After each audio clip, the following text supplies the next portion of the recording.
Alrighty, we are live. Hello everybody, welcome to the stream. Another day in my RPG game development for the RPG game Adventures in Lestoria. So last time we left off finishing the chapter 3 final boss, which is called the Ghost of Pirate Captain. I made some notes from the last time I streamed of things I need to do before we continue.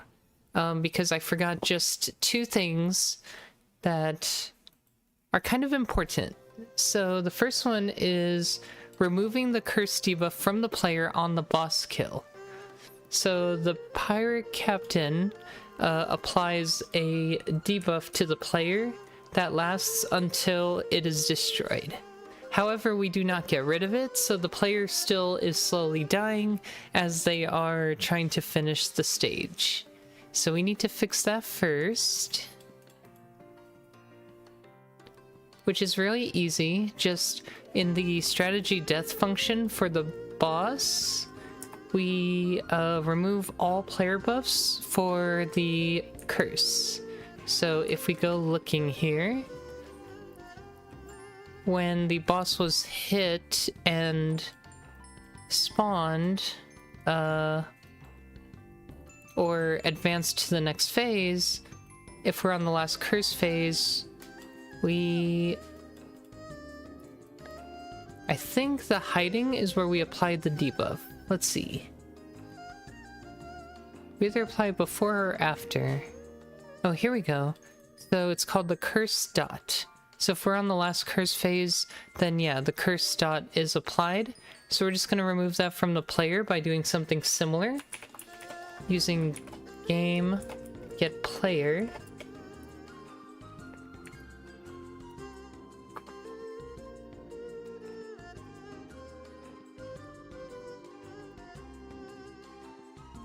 Remove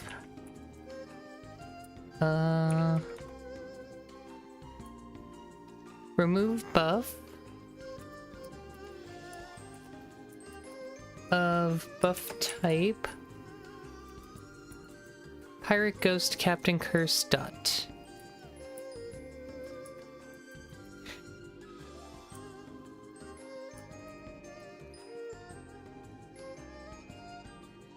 Yeah.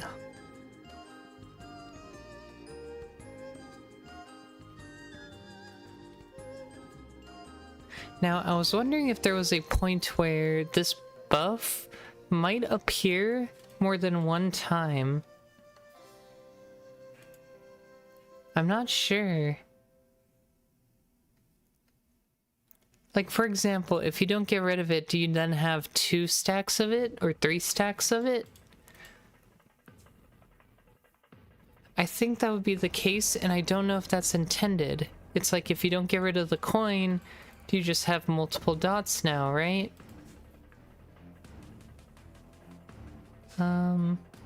But this only removes one of the buffs. It doesn't remove all of the buffs of a certain type. And I wonder if we're allowed to do that. We probably haven't made a function that specifically does that. There is one overload. There it is. So yes, we can remove all buff types of the same exact buff. I don't think the curse is supposed to stack if you fail, but at the same time, punishing the player for not returning the coin might also be a good idea, only because it's like kind of a risk-reward thing. If you choose not to follow the mechanics, you are going to suffer more. So maybe that actually is a good thing. So we're gonna go with that for now.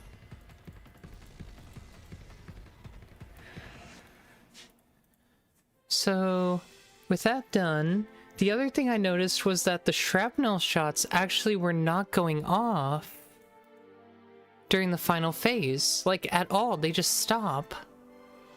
So I need to figure out why they're not going off. And I think it's because we just aren't using the same variable again. Like, it's possible we're using some other variable. So here again, we have the final shrapnel timer, right? So let's look at how we used it before.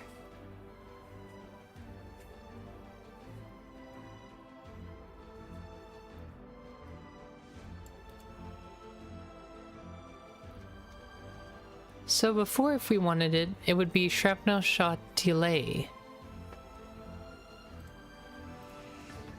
So let's take a look at how they're defined and see if they're any different from each other.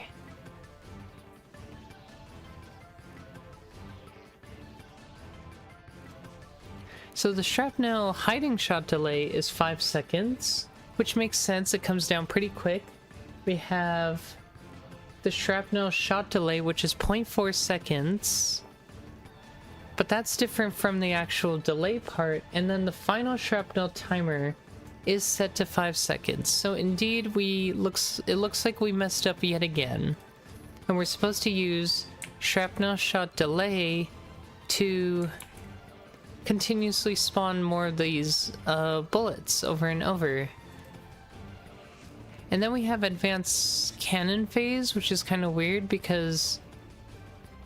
But it sets the fall timer, which is where all the real stuff happens. So this is more like...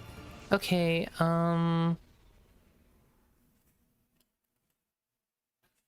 why does it go plus 0.5, right? 0 plus 0.5 when it should be... Like, I'm just all sorts of confused, if I'm being for real. Like... How does that make sense? So... Our cannon timer has to be greater than or equal to this value. Does the cannon timer increment on its own? I want to say it doesn't, which is probably why it stops in the first place. Because I bet we have to increment it ourselves.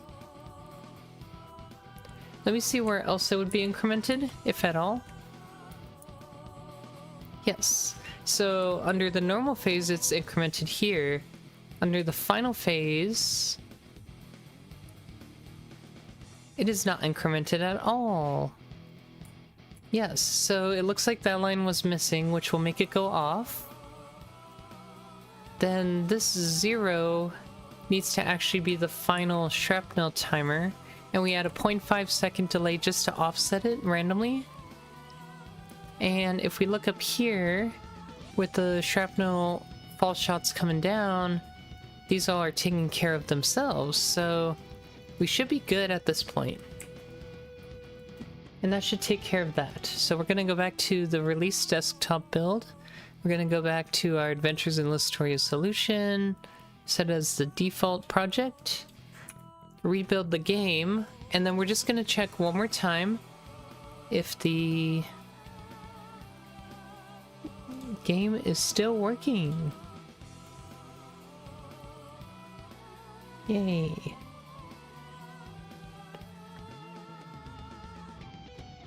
I think with that out of the way, we'll be pretty much all set.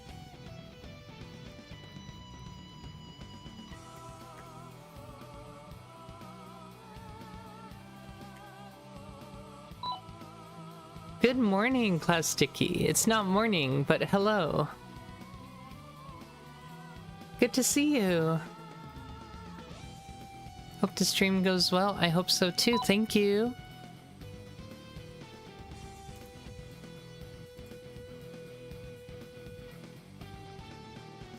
Alright, controller. Get that plugged in again. Thank you. This once again pops up. I'm just gonna hide you again, as you always do this to me. And yeah, we're just gonna check the last phase once again. I also want to test what happens when we don't return the coin, because according to the current setup, if we don't return the coin, then you end up having multiple ghost curse dots happening on you at the exact same time, which is surprising.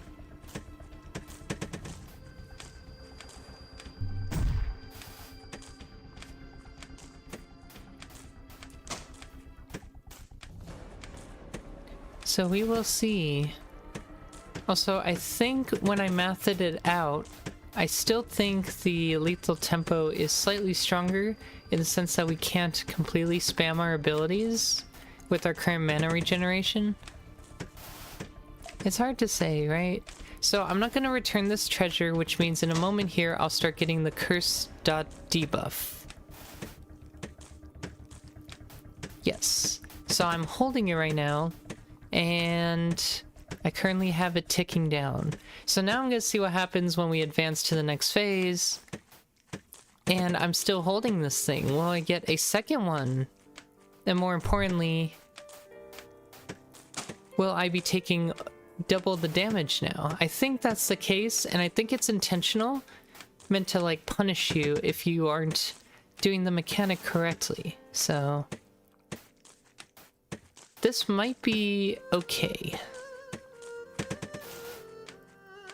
We're gonna see what happens. So there's another coin, and I think I'll just leave it there. I'm not even gonna pick this one up, and we'll see if I get 2 ticks of this now.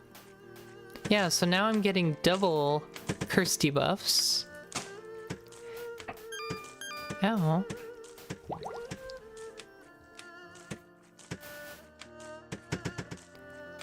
I think if I pick it up, I'll have 2 coin buffs.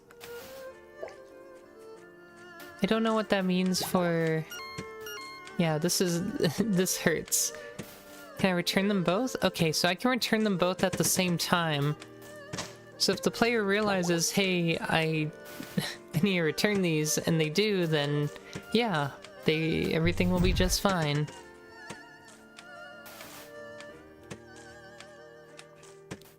But yes, they do stack, and that is very deadly, because then you're losing 2% of health per second instead of 1%, which is brutal.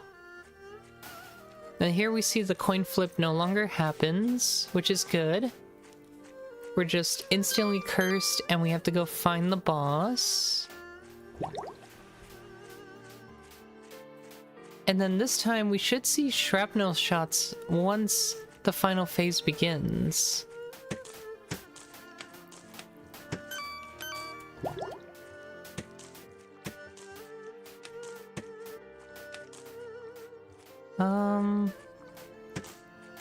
I'm not seeing them, so maybe something's broken? They should be popping up. I don't know why they're not. That's weird. The cannon timer should be going up.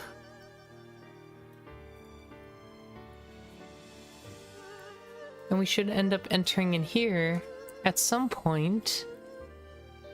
So we do, which means all of this goes off. The shrapnel cannon timer gets set to... Oh, I see the problem. We keep setting it, so that means they never go off because it keeps getting reset. I see. So it's just getting reset every time, so... A low randomness going from 0 to 0.5 is what we need to offset the timer. So really it's going to make it between 5 seconds and 4.5 seconds of time between every single shrapnel phase. A little confusing, but yeah. We'll do it one more time and then confirm that's good. And then today we get to implement, let's say, at least 2 or maybe 3 of the Chapter 4 monster AIs. I would really like that. That would be good. Because the Chapter 4, or the monster AIs don't take a very long time. It's the bosses that take a while. Just because of how involved they are. With all the mechanics they have, and obviously their boss fights are supposed to be more interesting than the normal fights, right? So, there is that.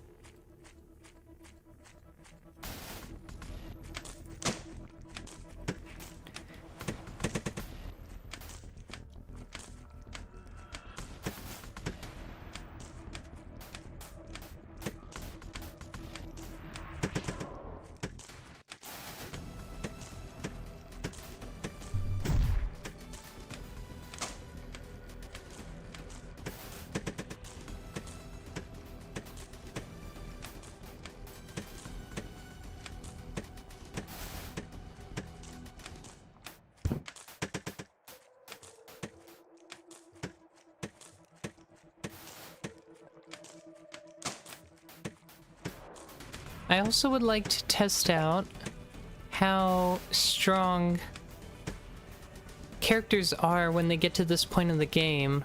That is like, we'll have to like playtest a bunch of things eventually. Like see, okay, when you have this gear, how much stats do you get, right? Because this character is kind of cheated in. While she's not wearing the best of gear, she is 27 levels higher than a player should be at this point, which makes it a lot tougher to judge, okay, is the balancing right on this, or is it wrong? Is the boss too weak, too strong? By this point, the players will have less HP. They should also have a little less damage, but then they'll also have better gear upgrades than this, because this is shell gear, which is, I think, the second tier of gear, so it's not even the third tier of gear.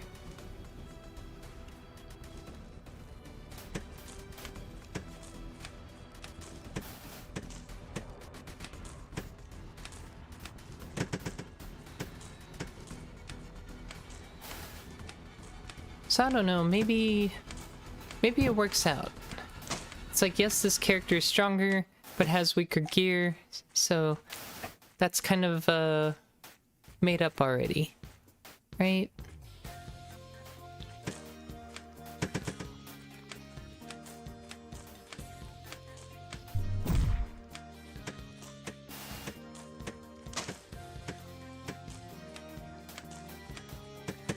Anyways, it is nice to play through the fight a few times to see how it goes. I would like to try it on a warrior as well, because warrior is a melee class, so it would be interesting to see how it plays when you're so close up.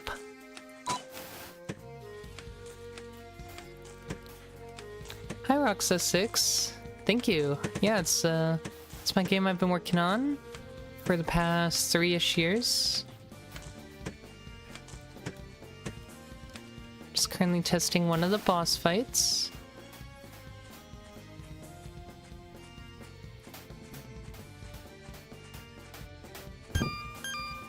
The shrapnel shots should come down once we advance here, wherever the boss went. There you are.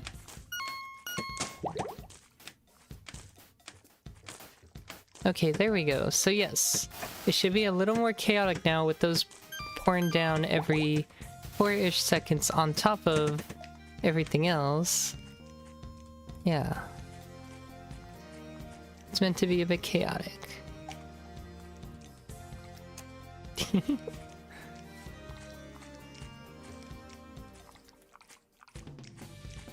Okay. So everything seems to work there. That's good.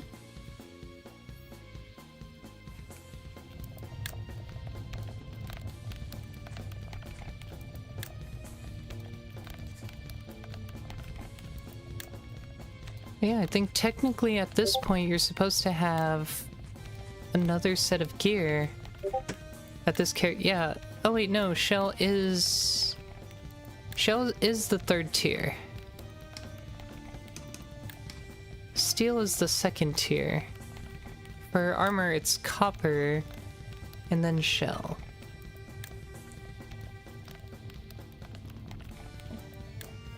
So that's how that works. So they're all just +1, but it shows how strong they are at this point.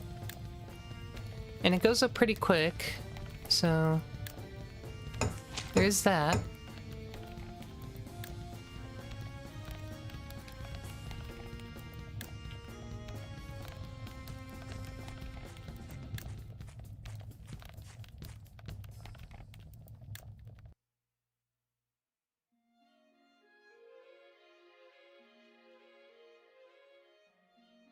Okay. So I get to just make those commits.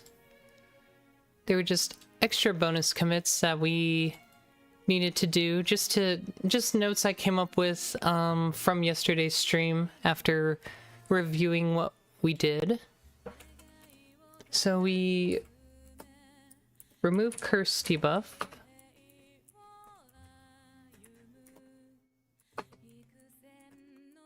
when the player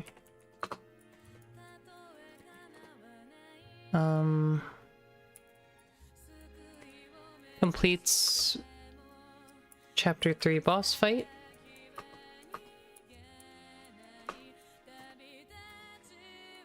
And shrapnel shots now occur again.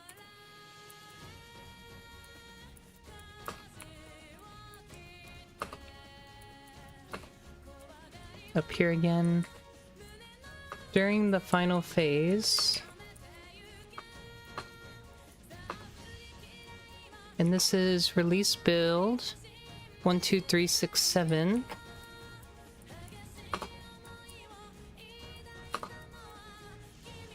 And we are good to go. Okay. Yeah, this isn't a remote repository anymore, so I'm going to have to push it again to recreate the repository.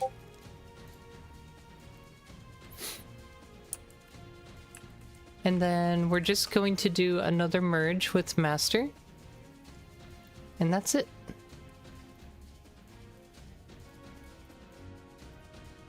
I basically revived the branch to fix a little bit more of this.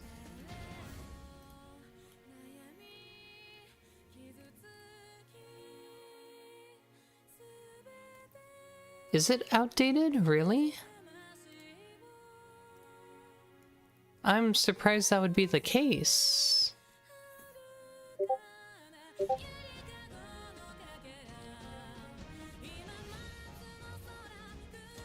Okay, anyway.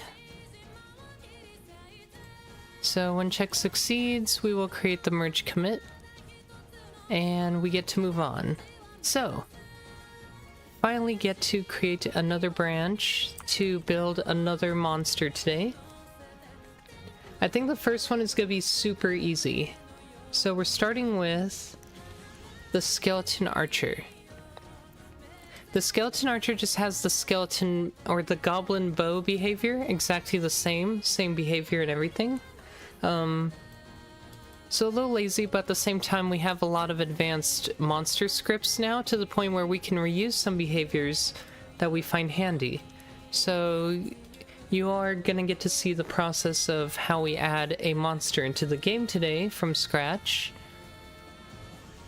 So first, I'm going to make a new branch based off of master.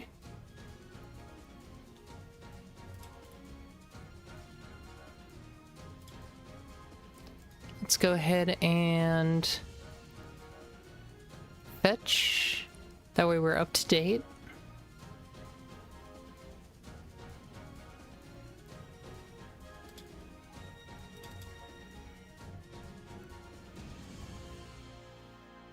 Sync. How about sync?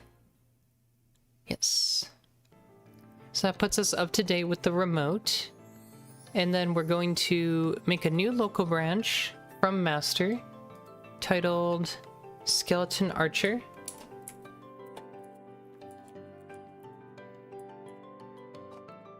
And it's important as you build out each feature of your game or program that you separate them into branches. That way you are not messing with other things you might be working on at the same time. And it's very easy to isolate, okay, where do certain problems come from? You can test how the game works with one feature implemented, make sure it doesn't cause bugs for anything else before you put it back into your main repository. So we are now on the Skeleton Archer branch. The first thing the game requires are some sprites. Now, unfortunately, I haven't contacted the artist to commission these pixel sprites yet. So in the meantime, we use placeholders. Very common to do when you're doing solo game dev. So we're gonna actually borrow the goblin bow sprites in the meanwhile. Now there is a foreground sprite, which I'm curious what that is about. Oh, it's for the goblin boar rider.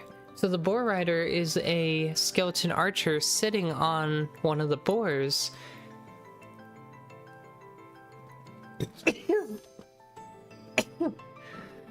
Oh, excuse me. And so because of that, we use a custom foreground sprite specifically for it, but normally we just use these sprites if it's just a standalone one. So basically I'm going to export this as the skeleton archer. And by default, the game assumes the name of the monster is also what the asset name will be. So I can call this skeleton archer, and it will pick it up that skeleton archers use this specific image. Just keeps things simple. I'm also going to invert the image so I know it's a placeholder and it's not the actual sprites for the main monster. I just like to do that. And so now that we have that, we have to next go over to our monsters database, and we're going to have to add in a new entry for the monster. Since it's similar to the goblin archer, we're going to search for goblin bow.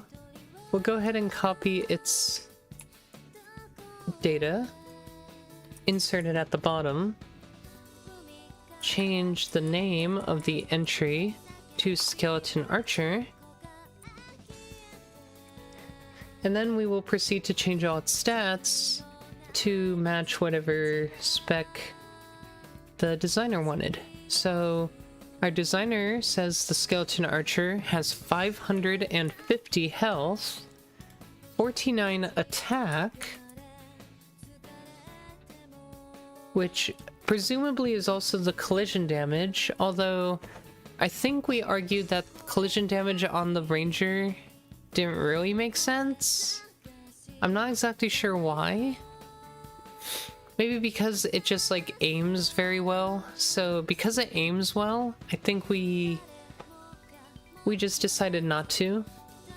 So I'm gonna leave it out for now. The move speed of this monster is 95% normal speed, 100% its normal size, and gives 39 experience. The strategy it uses is Goblin Bow.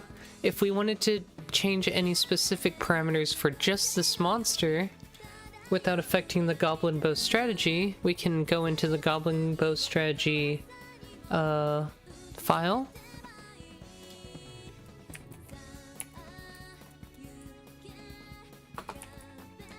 And we could add any of these parameters. Like for example, let's say I wanted faster arrow speed on these guys. We can say, okay, here's a custom arrow speed parameter specific to skeleton archers. It makes the arrows even faster. So these, we could say strategy overrides.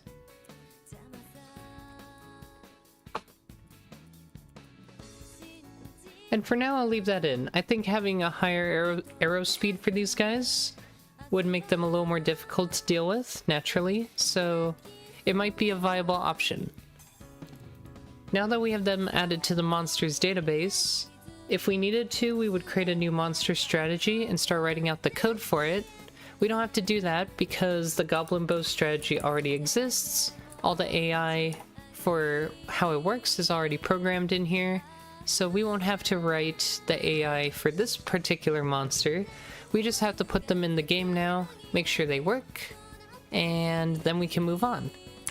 So the next part of this is going to tiled. Actually, before this, opening up in GIMP, our monster tile set. So we're gonna go to Maps, Monsters tileset.png. This contains one of every monster sprite in our game that we want to add to the world.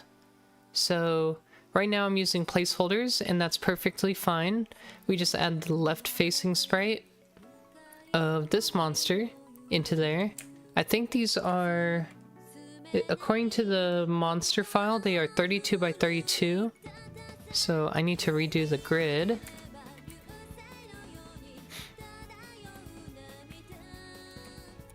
I'm gonna take that and put it roughly right around here.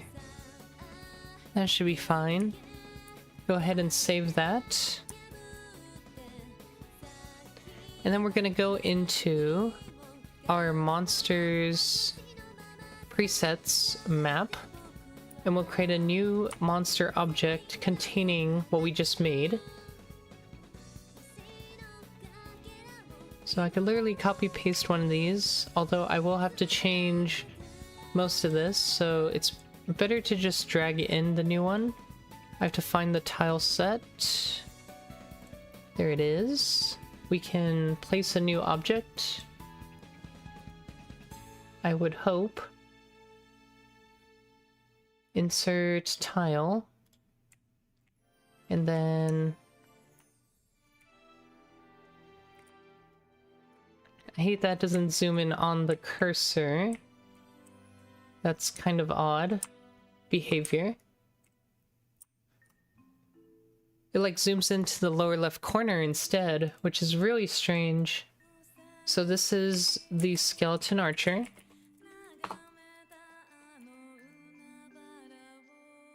The class is a monster.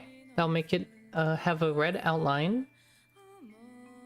And then after this, we have to save it as a template.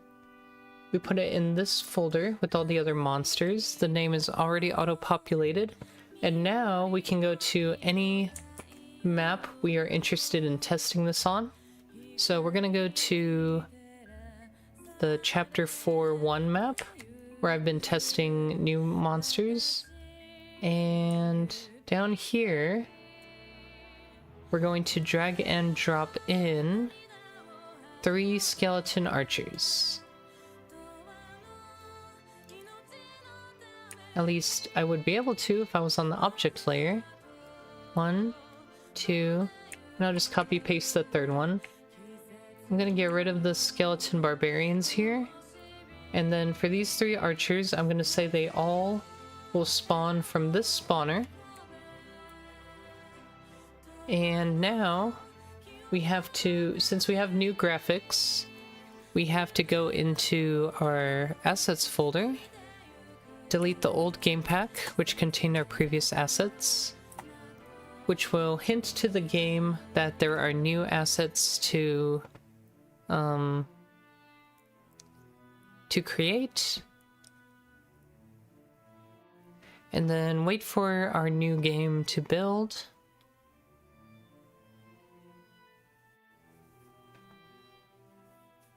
Just has to do some small edits.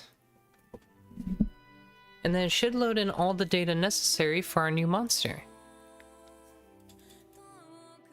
Like I said, Skeleton Archer was going to be super easy because most of the framework for it already existed. We didn't really have to do much. The next monster, on the other hand, has new stuff, so we're definitely going to be more involved in that one. So let's go to the Chapter 4 area. It's like way, way up there. I think I missed it. Okay. Funny enough, our game is still in Chapter 3 because when we clear the final boss of Chapter 3, we don't advance the chapter. You love the Famicom style overworld? Yeah, it's pretty cute, huh? The music, our sound designer did goes great with it too.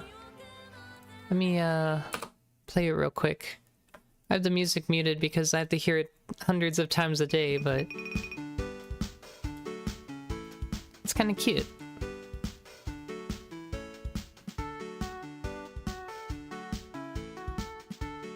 It's fun.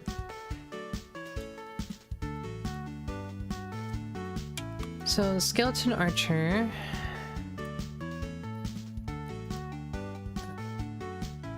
Let's see. Okay, yes. So it looks like everything's set up for them. And they just work as we would expect.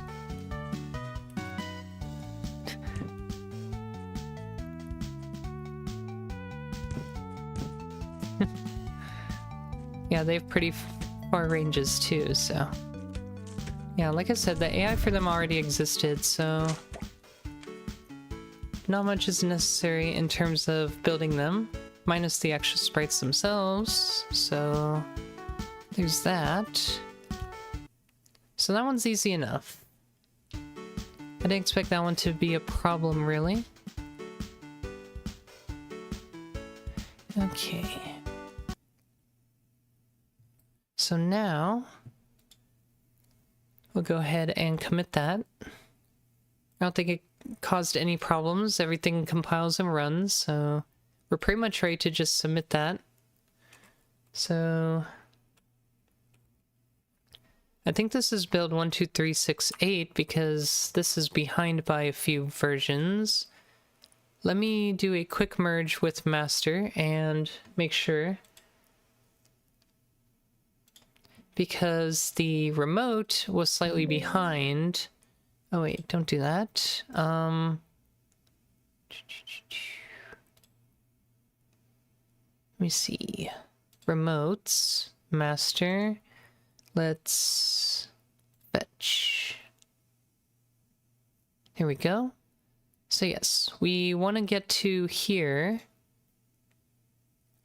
So let's go ahead and do that. I don't know if I can do it from here, I'll be honest. I can fetch, but I don't think that'll get us there. I have to actually check out the branch in order to sync it, I think. Yeah, these are the incomings.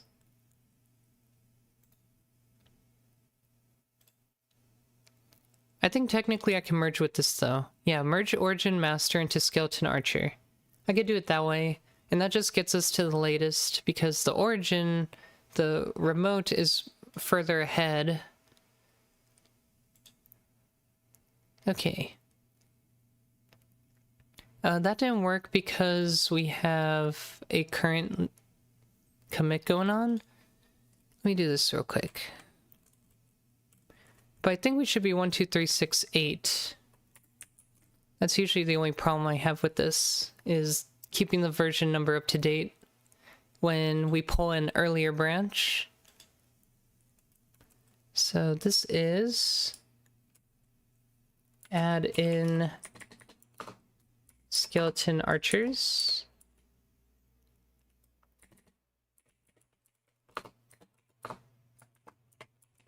Oh, one thing I will remove right now though is their drop table. I noticed their drop table was the same as the goblin archers, which is not right. So I will comment that out. Okay.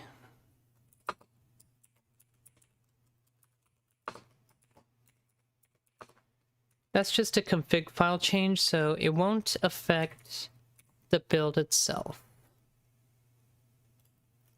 Okay, so that pushes that branch up, and then we can go here and do a pull request. Skeleton archer into master. And this is for issue number 84.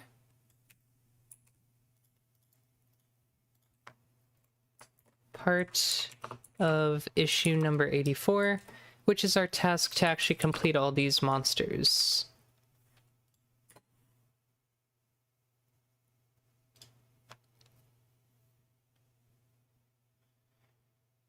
Okay.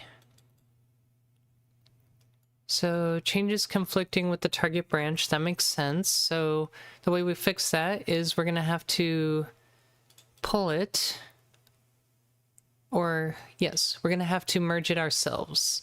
So that's what I was saying earlier, like I was gonna have to pull the remote anyway, so let's do that now.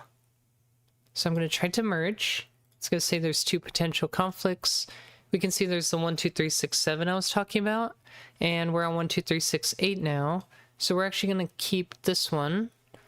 Let me do this. This is easier to understand. We'll keep our current, and we'll keep current. And then that merge, unable to unlink, invalid argument. I don't know what that means.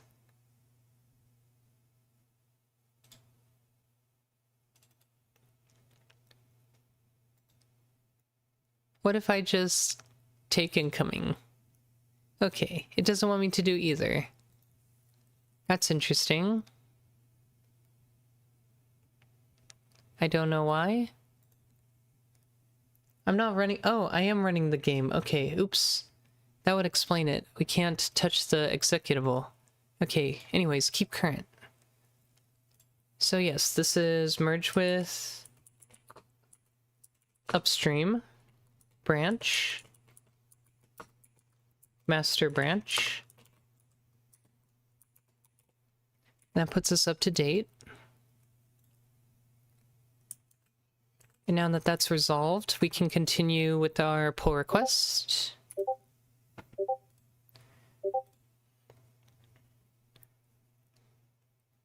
Cool.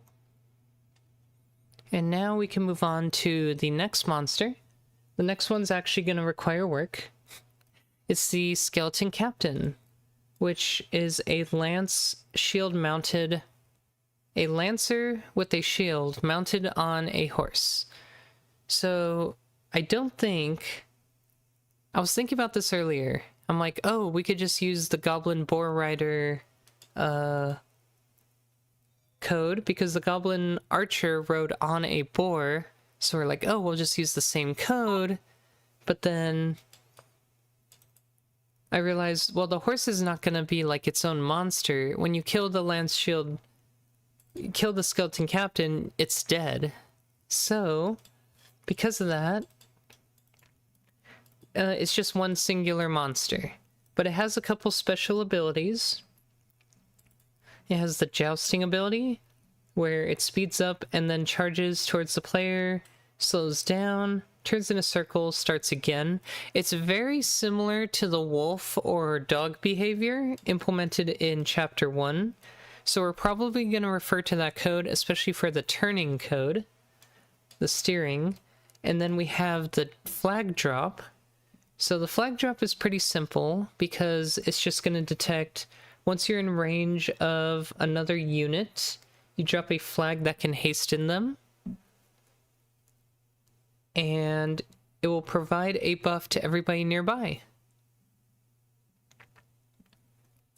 And also the flag is another unit by itself. So basically we need to make a flag enemy that's just going to be destroyable. And as the Skeleton Captain itself. I think it would be nice. So I'm thinking gameplay-wise, it would be great if the flag had its effective radius shown on screen, like a small transparent circle. I think that would be smart. And then anything that is buffed by it will also get a small display that says buff, like, I don't know what to call this, just like, stat up or something. I think that's a good indicator to let the player know, hey, this thing is positively influencing the monsters. I should probably make sure it doesn't continue to exist. Or I should get it away from the flag that is influencing them. So I think that'll make it more clear what is actually happening with this guy. Because it's a new monster as well, I'm just trying to think what sprites I should use. Realistically, it's just going to be 4 walking sprites. Maybe during the jousting attack, it's going to have like its own attack animation. So when we're thinking of the monster, a new monster, we have to think of what animation sets it has and how we're going to transition into them. So I'm going to make a new monster entry called a Skeleton Captain. The Skeleton Captain is going to have 1,900 health, 84 attack. We're going to make the collision damage also be 84, as that's its attack. Usually the attack and the collision damage are the same because getting bumped by a monster is sometimes their attack, and in the case of this monster it definitely is. Move speed is 130%, the size is 180%, pretty large monster, and it gives 101 experience points. The strategy will be a new one called Skeleton Captain. Although I almost want to call this like Skeleton Jouster. I feel like that might be more akin to what we're looking for. It's a combination of like the wolf and the boar, because what the boar does is the boar targets the player, charges at them, and then stops for a bit, rinse and repeat. The wolf, on the other hand, targets the player, charges towards them, rotates around, does it again. So it's very close to the wolf, but also to the boar in the sense of charging in a straight line.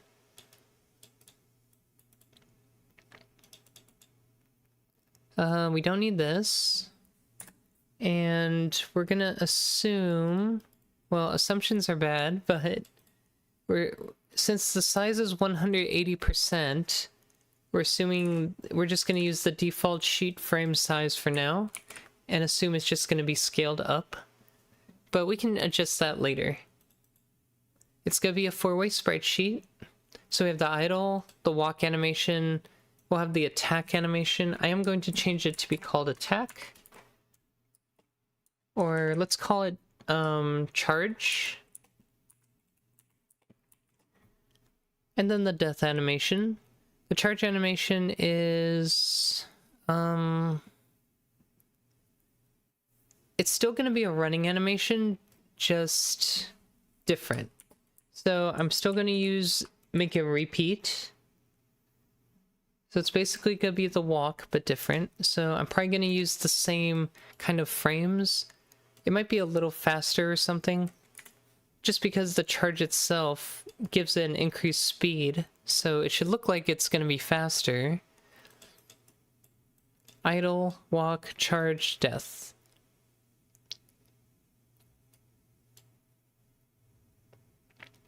Also, I'll make all these the same for now. 3 frames each. No drops. Okay. So, let's go ahead and make some placeholder sprites for them.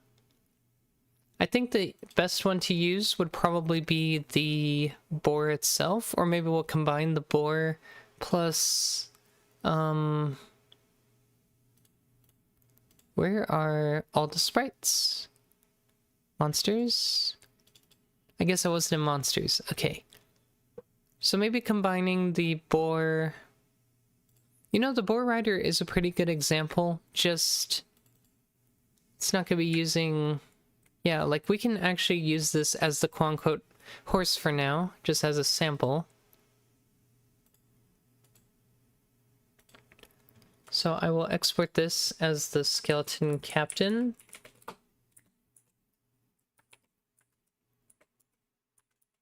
And we'll just overlay a couple of things on top of it.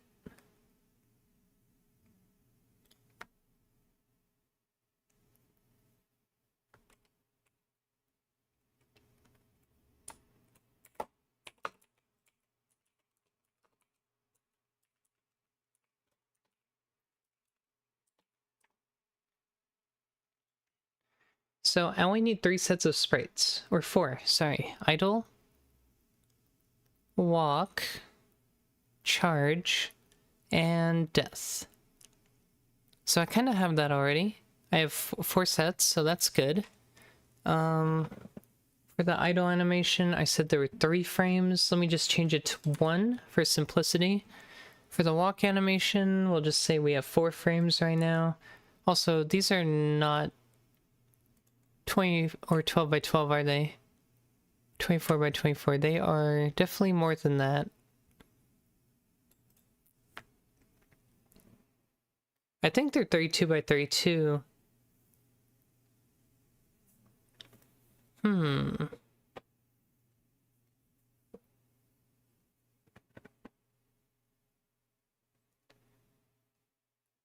I'll just scale them down for now.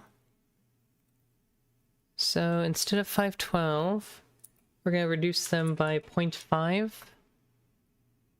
Is it 0.5? No, it's point...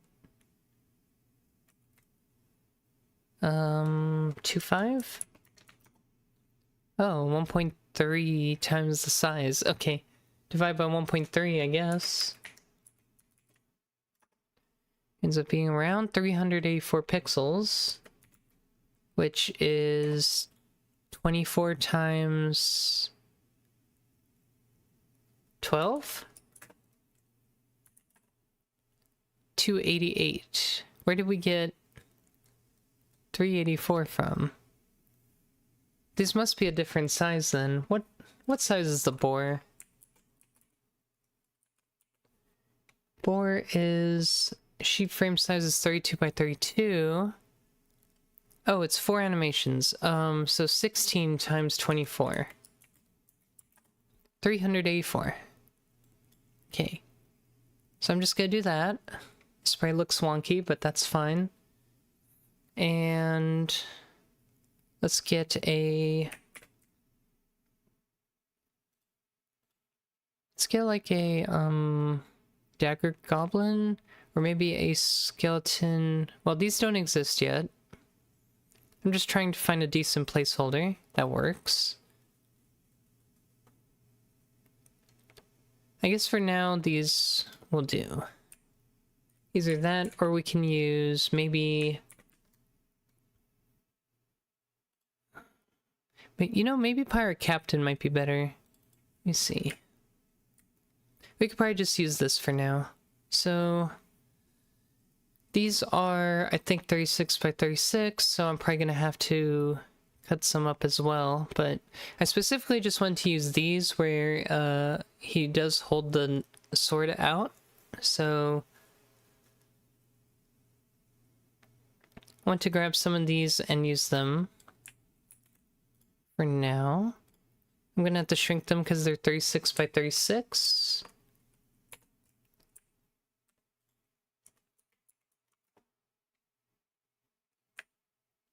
Down by 1.5.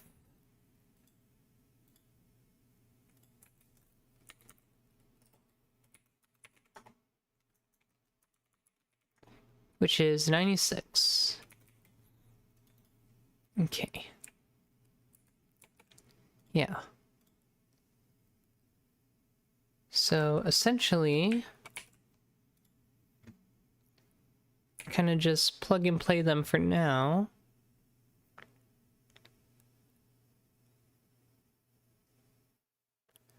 Is it the second or third one?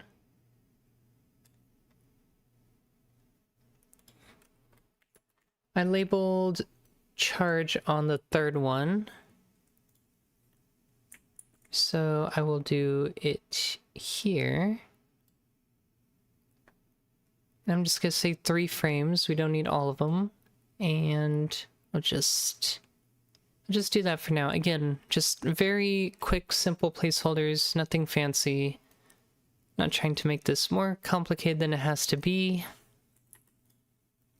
3 frames, 3 frames. Walk has 4, that's fine. And then let's just get sprites for walking, which, sure.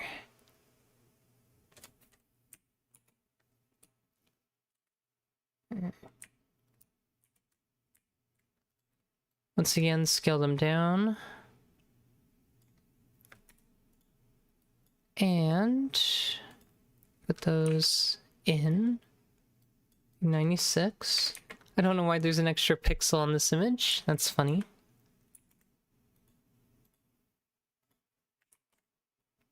Just throw those guys there. So why not? And then for charge, usually what we like to do is have like an outline so we know like, hey, special attack happening. So we'll go ahead and do that real quick. Oh, I don't want a feathered, please.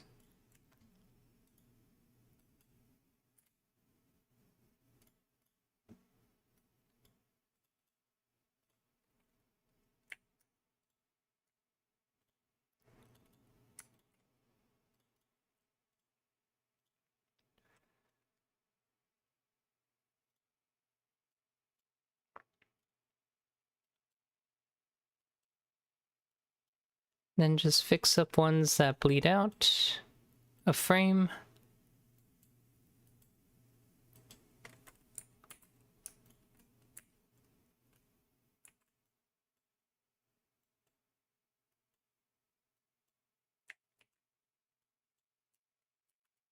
And with that out of the way, I can remove the excess pixels. Yeah. Cool.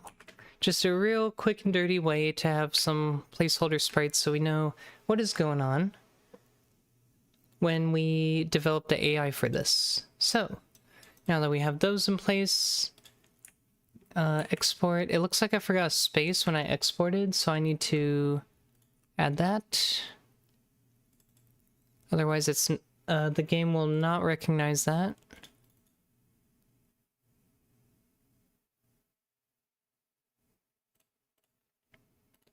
Skeleton Captain.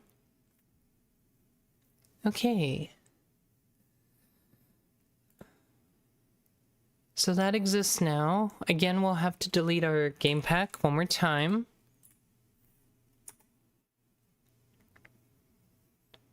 And we're going to create a new monster strategy now. So first I'll create an entry for it in the monster strategies configuration file.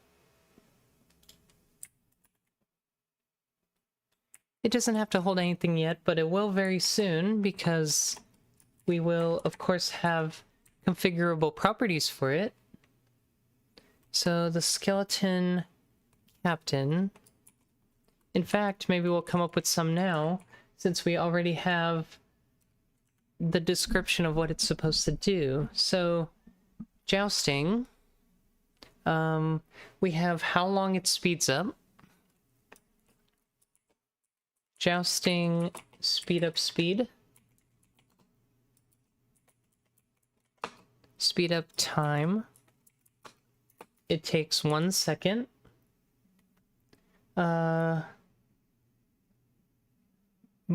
Jousting move speed buff.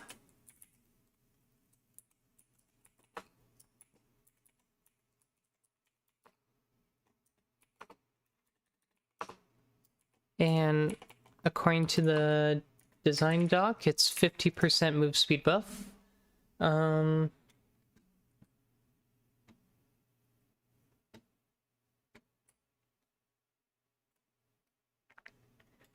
long the slowdown is. So 2 seconds of slowdown. Jousting slowdown time.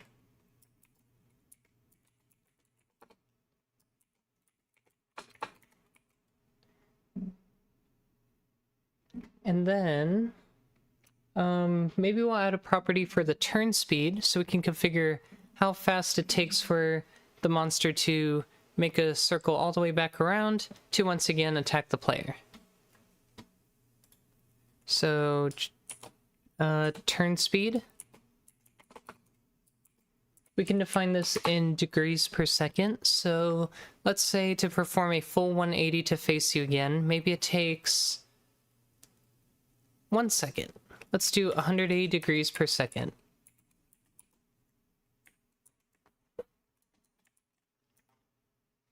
Okay, so I think that's a good way to start it. And then, you know what? Let me move this file closer so I don't have to jump between these two screens over and over. Alright, so next we have... Like, we're being a little silly here. Oh, I grabbed the wrong file. Let me grab the actual monster description file. That's more important. Okay. So when the skeleton captain gets in a 150 range, it will drop a flag. Okay, so drop flag range is 150 units, presumably.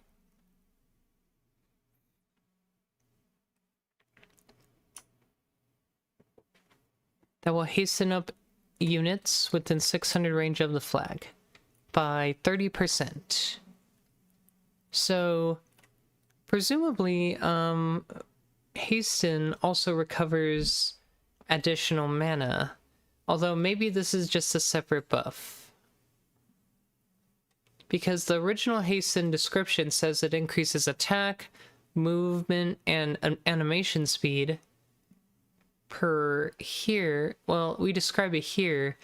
Mage units recover an additional 2 mana per second. What is their normal mana recovery? So they normally recover 5 mana per second. So 2 extra mana per second is 40% more than normal. So that's interesting. They get a slightly boosted amount. I wonder if that's intentional or if that's just how it's calculated. But realistically, we can just say their mana regeneration will also be hastened thanks to the hasten buff already. So that's already taken care of. 2 ways to approach that. Again, designer balanced it out this way, so we might have to talk about how he intended this to be. It could go either way, though. Anyways, the drop flag range is 150. The flag range itself is 600. Now, we know the flag is going to be a separate monster unit, so we're not going to program what the flag properties are in here. We're going to program that in a separate flag monster strategy. So let's add that now. The flag itself. So we'll go back to monsters, and we'll set up one entry for the flag. I guess I should call this the Skeleton Captain flag, to be very specific, and make sure we're like, well, what flag, right? It's kind of generic. The Skeleton Captain flag has 280 health. It does no damage. It has no collision damage. It does not move. It has normal size. It does not give XP. It is going to use the Skeleton Captain flag monster strategy. Sure. It's a 4-way sprite sheet. You'll have idle, walk, attack, and death. Although these are just going to be blanks pretty much, like they're just going to not be used. The only one that might be used is, well, not even death, to be honest. Let me think about that. We don't usually destroy monsters on the field, but in this case we will. So this is a very rare instance of that happening. Most of the time we just leave the monsters on their field with their dead sprite, but I think that'll look a bit crowded if these monsters keep dropping flags everywhere. Although it might look cool. Like, I've talked about before, but I'm like, leaving the remains of all the deaths of the monsters in each stage as you kill them off, and then if you walk back to the area, you're like, oh, there's been a kind of an onslaught here. This is what happened. Like, it kind of leaves that feeling, so maybe we keep that. Maybe it just becomes like a broken flag. We just don't want it to be too noisy, where the player would get confused, like, oh, is this flag alive or not? We just have to make that very clear. And I think we can. So I think for now we'll have something like this. The idle animation will probably have a couple layers, or a couple frames, because, well, it's probably going to be waving around in the wind. That's what the flag does. So yeah, I would like to eventually add a flag-like sound effect. It just goes like whoosh, whoosh, whoosh, whoosh, whoosh, while it's like, on the field. Might be something fun to do eventually. So we'll have to make a quick graphic for that. I think I'll just actually make one real quick. It's not that hard. It's just a flag. Probably put like a skull or crossbones on it kind of thing. Make a few animation frames where it looks like it's waving in the air. Wind. We could do that pretty quick, right?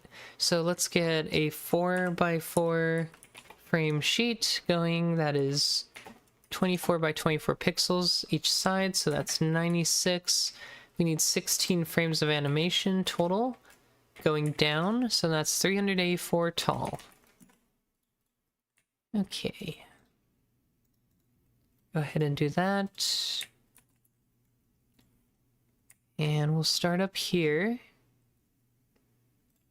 Let's get the basic graphic drawn. I want it to look pretty bold. Like, I want it to stick out when it's on the field. So I think when we create this flag, we're gonna have it be glowing a little bit.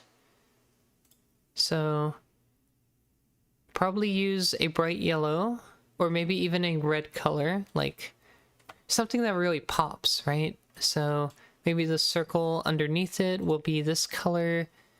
I want to like kind of stick out of the ground, so to speak. And then maybe this color for an outline. I think that will really like highlight that this is here, like this. And I don't know, it might look better to have it be a circle on the ground instead. Let me think about that. With the perspective of how the game looks, I think this would be a better fit. Okay. So then let's get... The flag would be kind of tiny here. I might push it back a little bit. Yeah, let's go back a tiny bit so we get a little more width on it.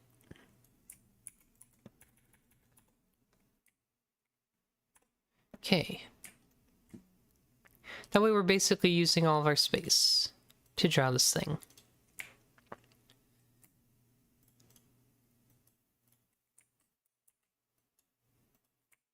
Alright, so that's going to be our base for our flag. Let's go ahead and get it filled in, and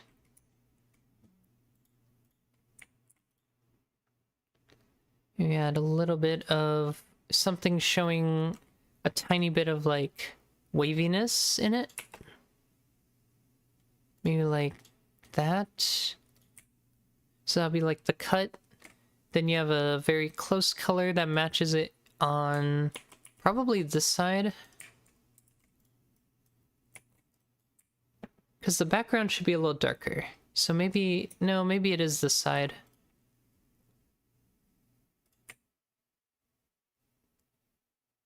Okay, so that looks fine to me. So next, we want to put a little icon on it. It doesn't have to be anything fancy. It's probably not even really gonna be legible, but something simple, maybe like,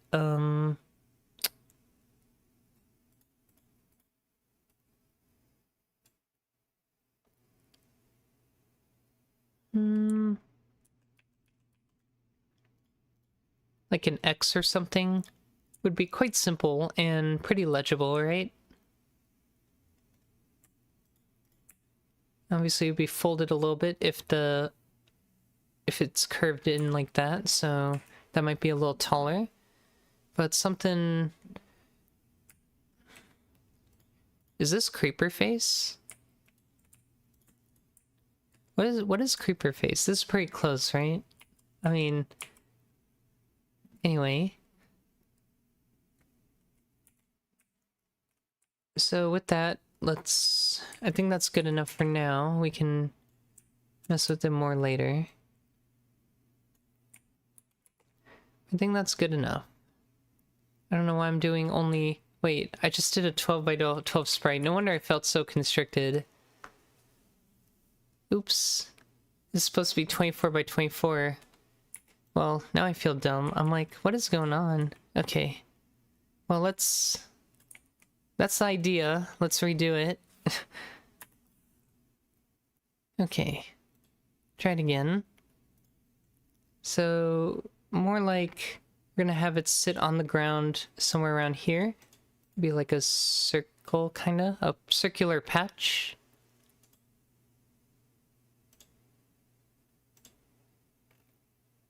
Did I use orange? I think I used orange last time. Anyway, we'll just go with that. Oh, I think I made the outline yellow after. That's what it was. Not red. I think I like this better. It's more bold. So we'll stick with that. I do like the idea that it's slanted a little bit.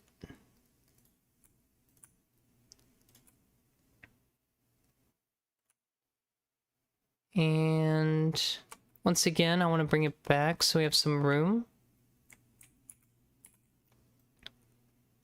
Although it would have been nice if it was centered, like this was centered, but we can have a sprite offset. We actually have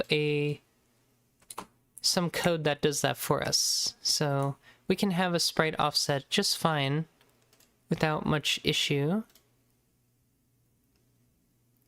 We kind of want to follow this going back, kind of like a up-down variance on the flag itself, and that'll be where the fold is.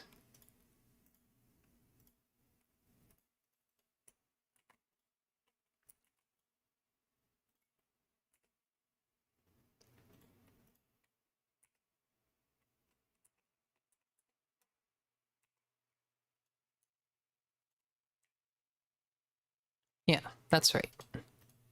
So this here should be darker.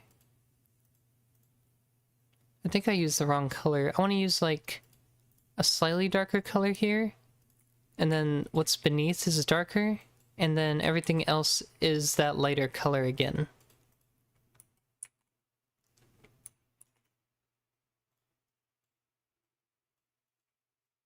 Something like that. It's not too noticeable. Maybe I have to do a little more contrast there. Want it to really show up. Yeah. That should be fine.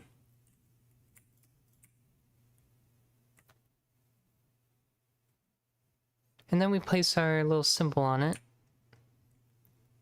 So we actually have room to do the symbol now, so that's kind of nice. Let's just try to draw what we want. Again, it would be nice to have some kind of like death skull crossbones kind of thing going on if we can. So the rough outline of that would look something close to this. So try to make it work out of these pixels somehow. See if we can get something semi-resembling that.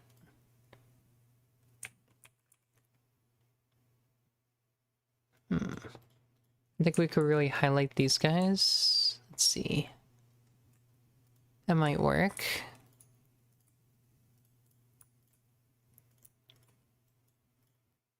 Let's see how this goes.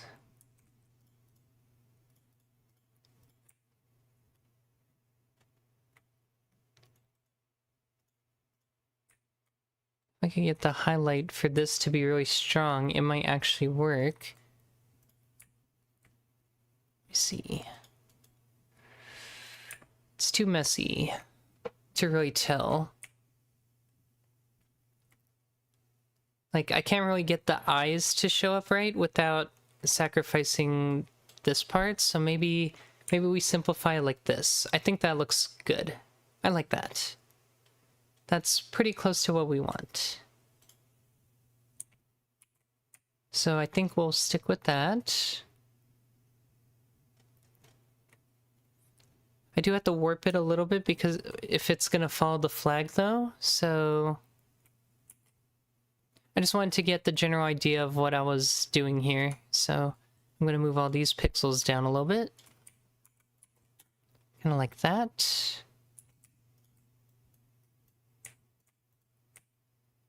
And then we will make a couple animation frames of this. Then we should be good.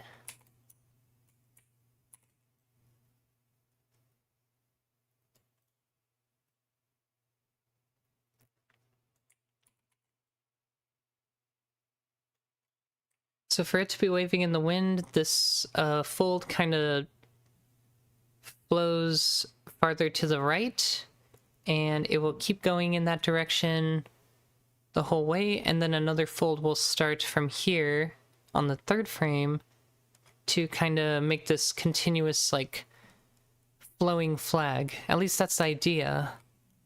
Hopefully that works out. So first I'm going to put this back so it matches again. I'm going to try and move the fold of this flag a little bit.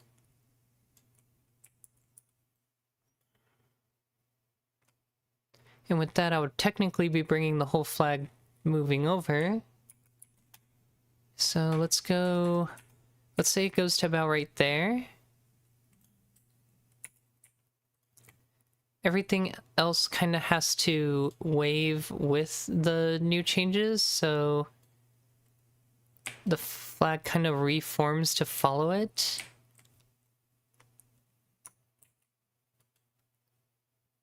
Kind of like this. And let's just get rid of that. And then the part we're gonna cut here a little bit is right there. So the way this one works is one of these actually gets hidden and the others just kind of appear down here because it's like squished now. They also technically would appear darker, at least a little bit, but I don't really have too many shades to work with. So if we went darker, it would look something kind of like this and like this. So that could work. I might just give that illusion a little bit, or sell the illusion.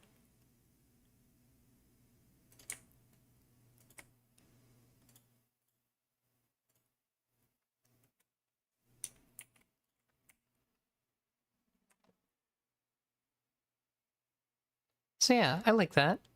And then the next one, the fold gets put pretty much near the end of the flag, and another fold pretty much starts to develop here. This part of the flag will move upwards.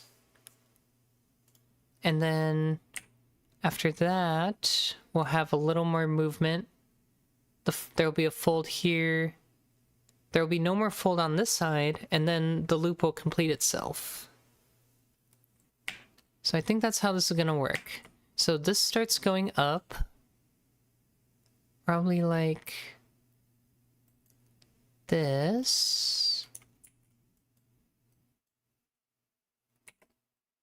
This part all comes down. Say this part goes up.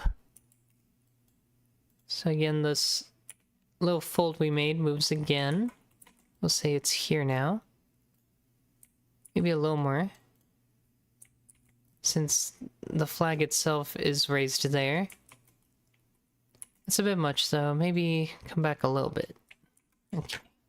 So somewhere around there, I think is what we're working with. And it already looks pretty good in that sense. Like the warp actually still works for this one because, or maybe we can go straight across if we want. This one, it might be better to just go like this. It's pretty much a straight shot.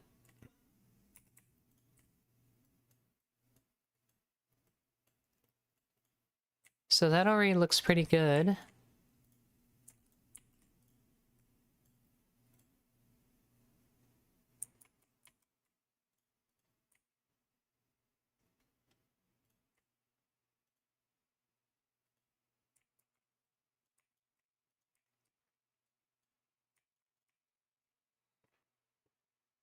More or less. And for the final one, again, a fold will now appear on this end. This fold will disappear, and here, the flag in the middle will remain fine. So I think that'll work for now as a decent animation. It's not perfect, and it's gonna be a little stuttery, but it will work. And I'm fine with going back later and revising it, of course. So. I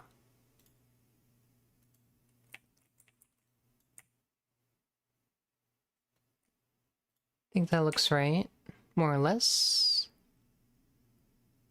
Yeah.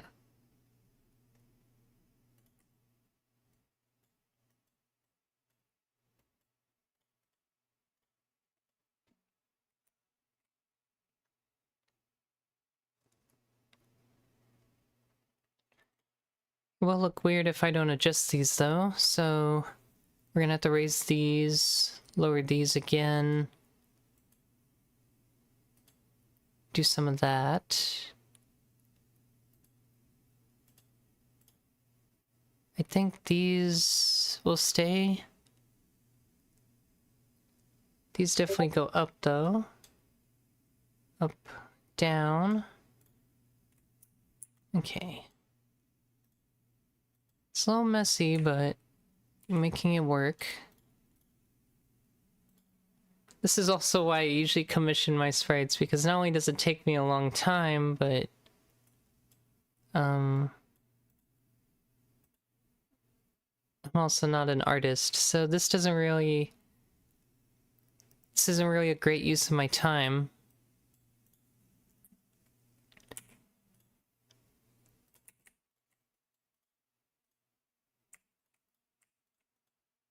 But hey, it will work for now.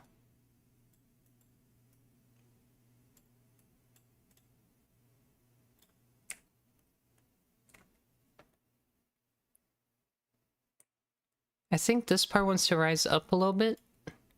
I just want to add a little bit of shift there to indicate that's about to flap over. Yeah. So, something like that. It's not quite smooth, but it's good enough. It will work. Also, it's a little warm in here. Let me see if I can cool it down real quick.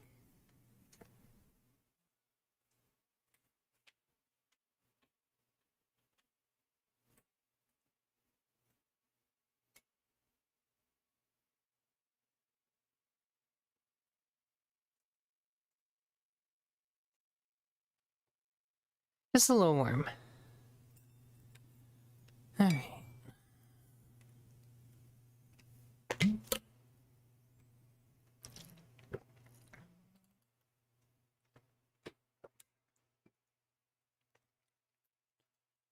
So this is the Skeleton Captain flag.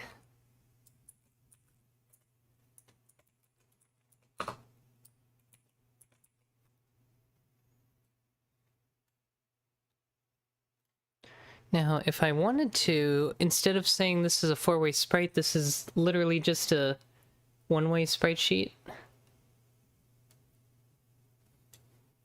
So if I set this to false, I only have to do 4 rows instead of 16 rows, which I think is fair for a flag.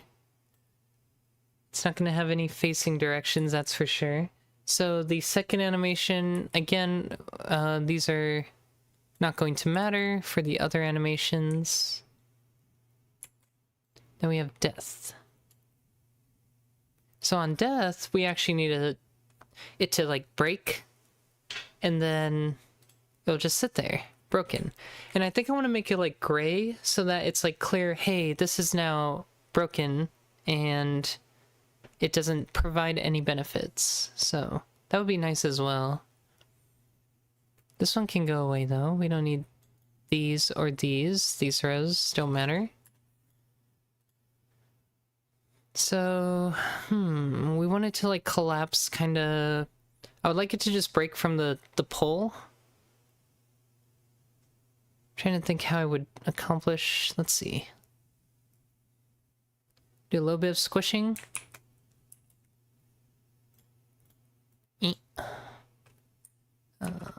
Don't lock.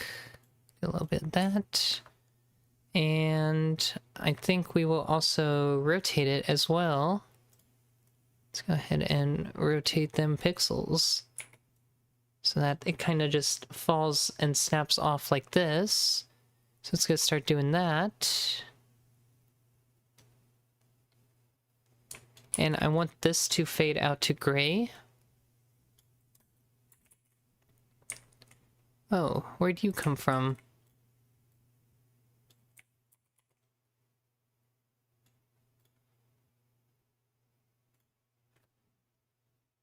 Let's see. I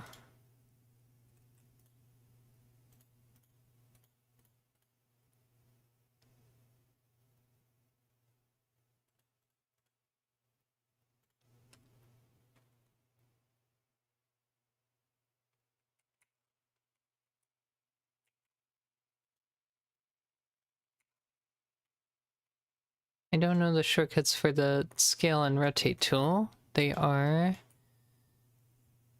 Shift S and Shift R. Okay. Very obvious, actually. Okay.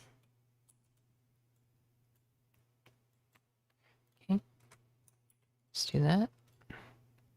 Just gives me something very simple to make a mess of pixels with. And basically it needs to look like a mess, just like ratted out flag mat on the floor, right? That's really all we care about here. Although I will have this side drop a bit more.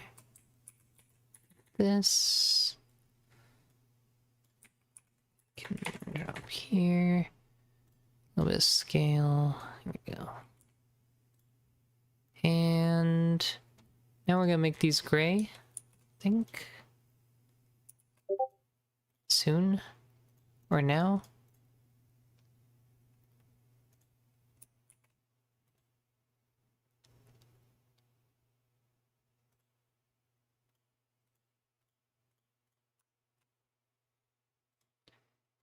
I kind of want to fade out the actual flag too. Like I said, I want it to be as non... Excuse me. I want it to be as non-noisy as possible because if the player is going to see these on the floor, it's like, we want to make sure the player's like, oh, that's not an active flag. Why is this not center aligned with the rest? Okay. Anyway. Yeah, so maybe...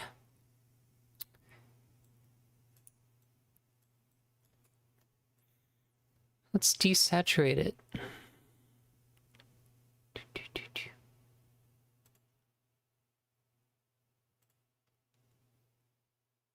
Yeah, that will work. I like that.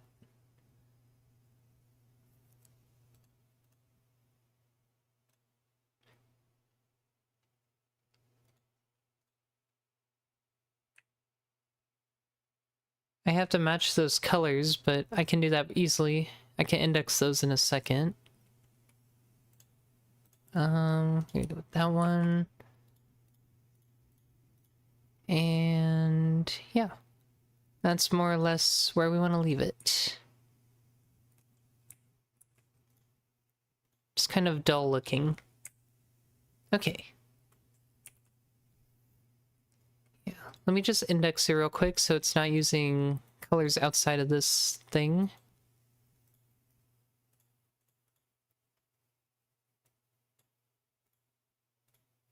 Okay, so it converted those for me as close as it could. So we're good.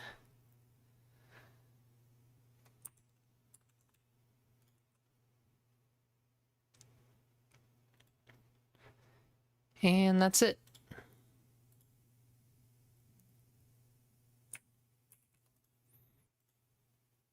Should be 96 by 96. And now that's the captain flag ready to be used. So we have to add in a strategy for it.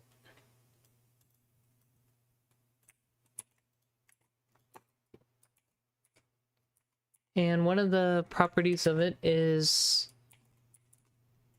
what is its range and how much of a haste buff does it give. Now, we could argue that the skeleton captain could have these properties, but it's really the flag actually providing the buff, so the flag itself probably should have the range as well. So, haste buff range.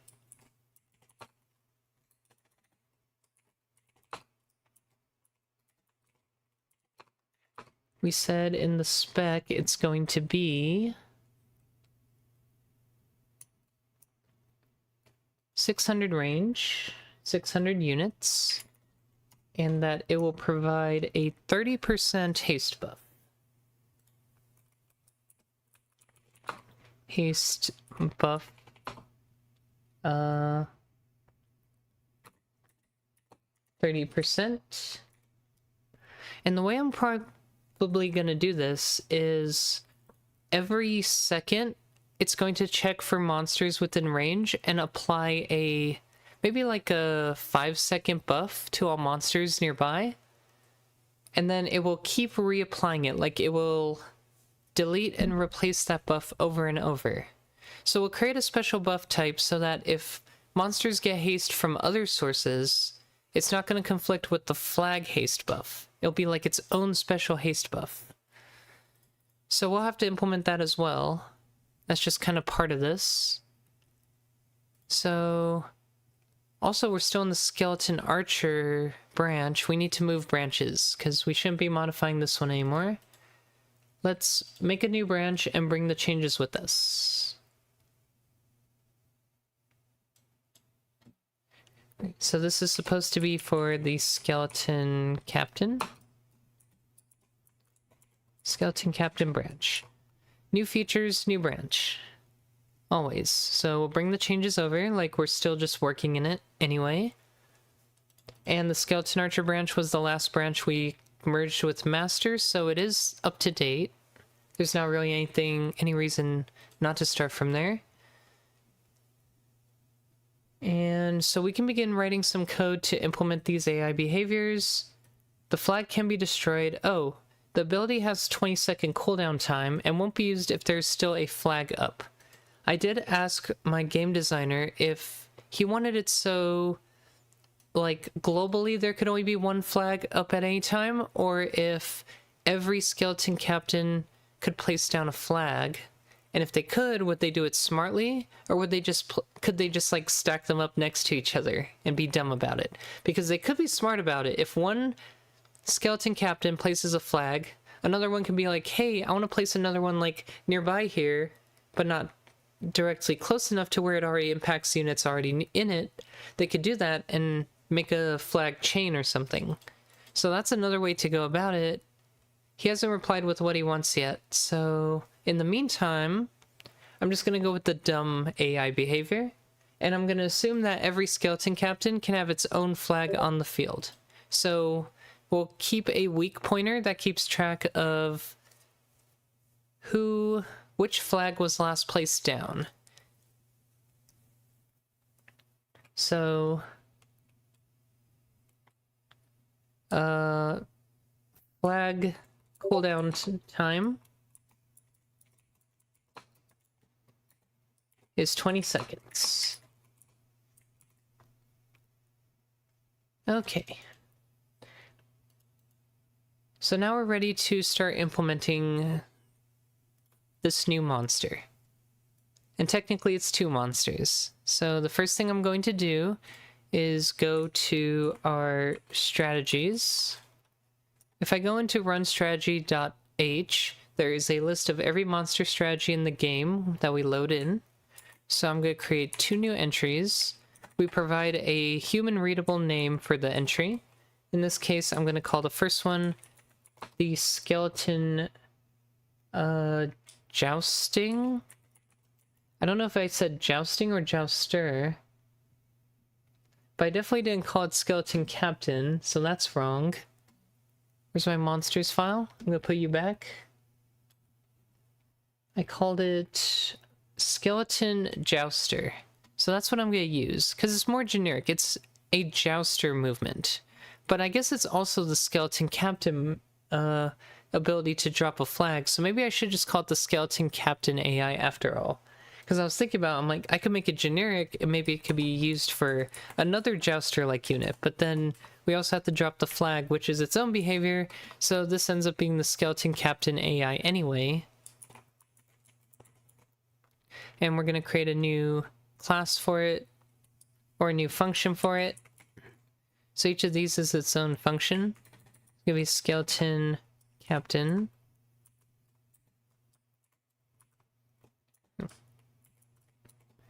And then we're also going to make one for the flag. We just called it skeleton captain flag.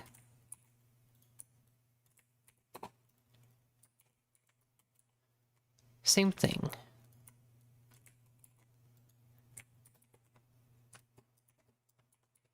With these 2 new entries, we have to make new source files for them. At least I like to. So this is a sample source file containing almost no AI code. And we're just going to make a new CPP file called Skeleton Captain.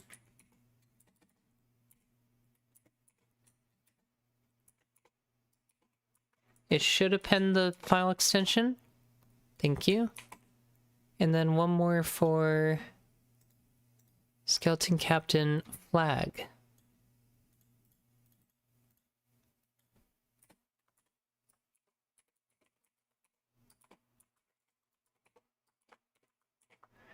Okay, make sure I spelled it right. Rename these.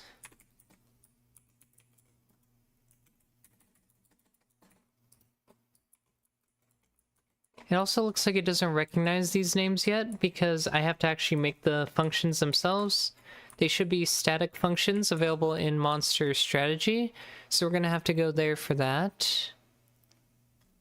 If I can back up for a minute. So while we've done this, we have not actually created the strategies yet, so we're going to go to the Monster Strategy struct and add them in here as well. In theory, I should make these into a macro someday. That would be nice.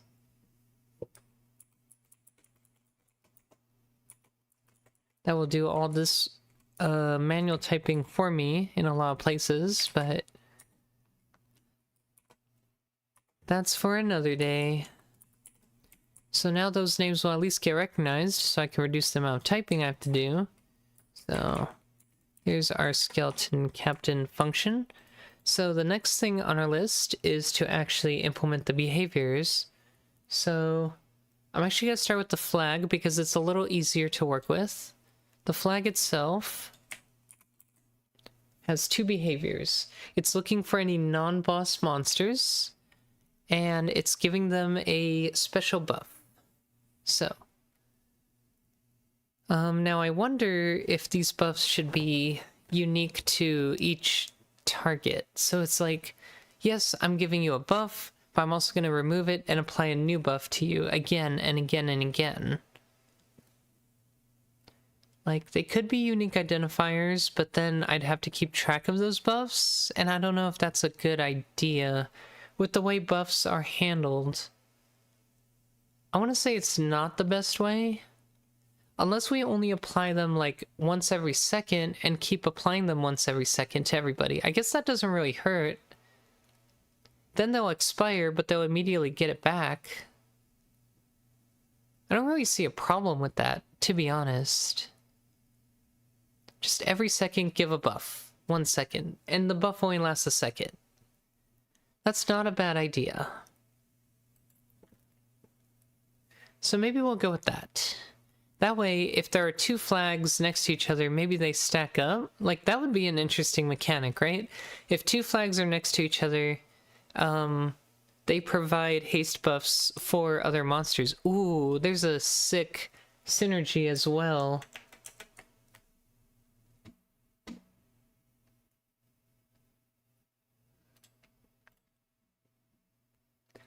Also, was there anything that said, okay, so any non-boss or Skeleton Captain Skeleton unit.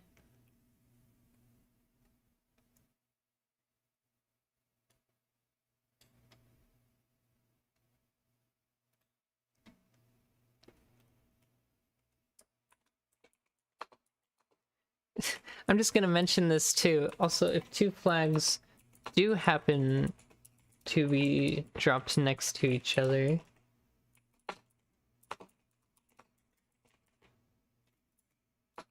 they aren't bosses, so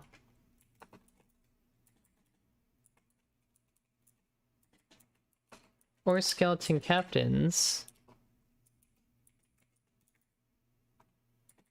So the idea is they would also give the haste buff to each other, which means the haste flags would be giving haste buffs more quickly to other things.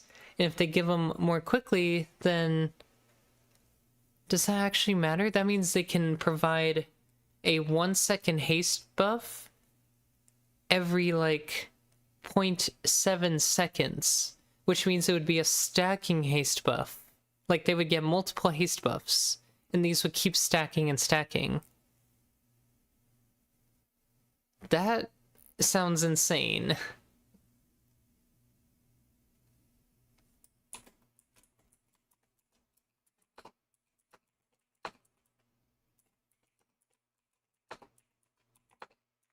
But I guess if we don't consider them monsters, right? So we could add a property that says, hey, they have to be monsters, or we just add an exception that says, okay, they're not...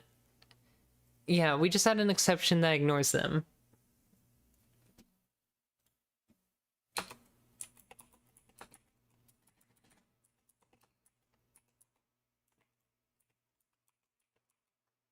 So I don't know. Right, they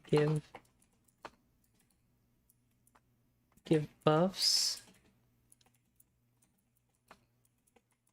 which means they could stack if not replaced.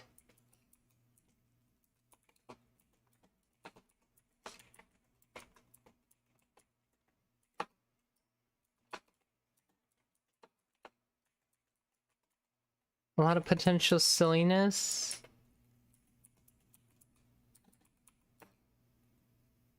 If we allow more than one on the map.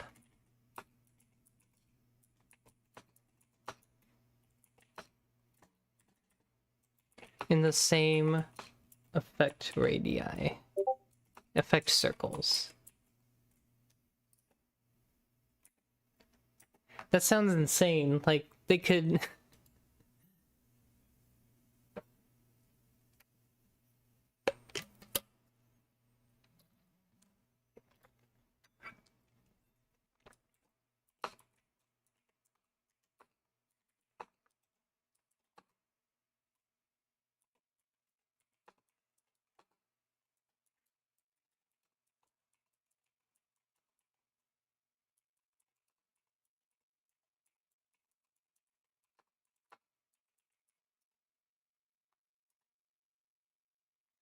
Yeah, I was just writing that out for our designer to just think about these things as we're coming up with them. It's like, now that we're getting into the implementation details of this monster, it's like, okay, there could be some problems if we allow certain behaviors to occur.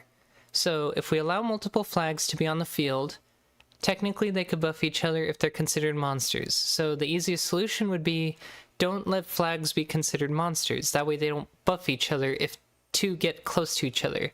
Then there's the other question of, do we even want to allow two on the field in the first place, or is only one allowed for the whole map? So there's that as well. So a lot of little things to consider here. And I'm just throwing all that at my designer so he can decide, hey, this is the executive decision, this is what I want, or this is the interaction I think would be most interesting for this game. Because it could be interesting if flags just started buffing each other and that increased the speed at which it buffed other things, which means they would have stacking haste buffs. So, I mean, but anyways, the job of this thing is to haste buff every second. So we're gonna start a running timer.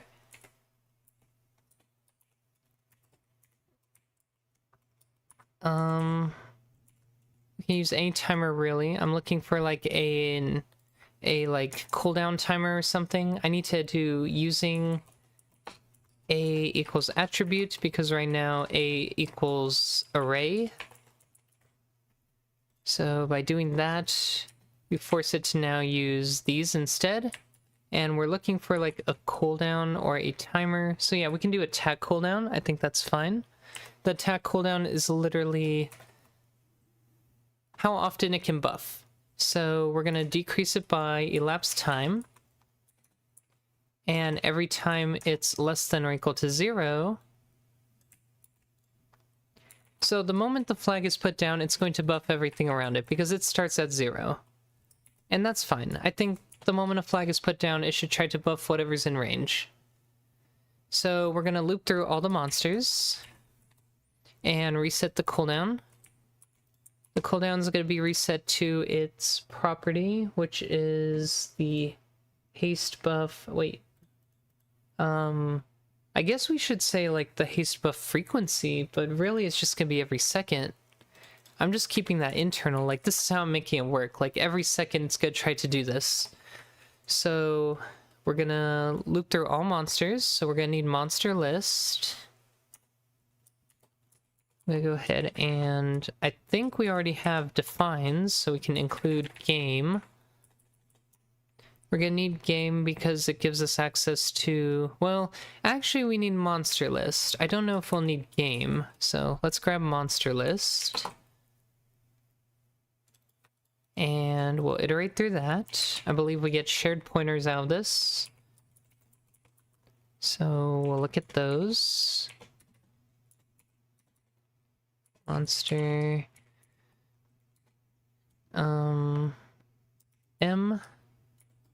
in monster list. We're also going to filter out certain monsters. So we don't want dead monsters. We don't want skeleton captains. And we don't want any bosses. So bosses are out of the picture, non-skeleton captains, and they have to be in range. So we're going to check all that. We can do the range check after the initial filter, though. So I'm going to use a view for this. I do like me a little modern C++. So we're going to include the ranges library. Then we're going to go ahead and put a pipe symbol, and then we're going to do standard views filter.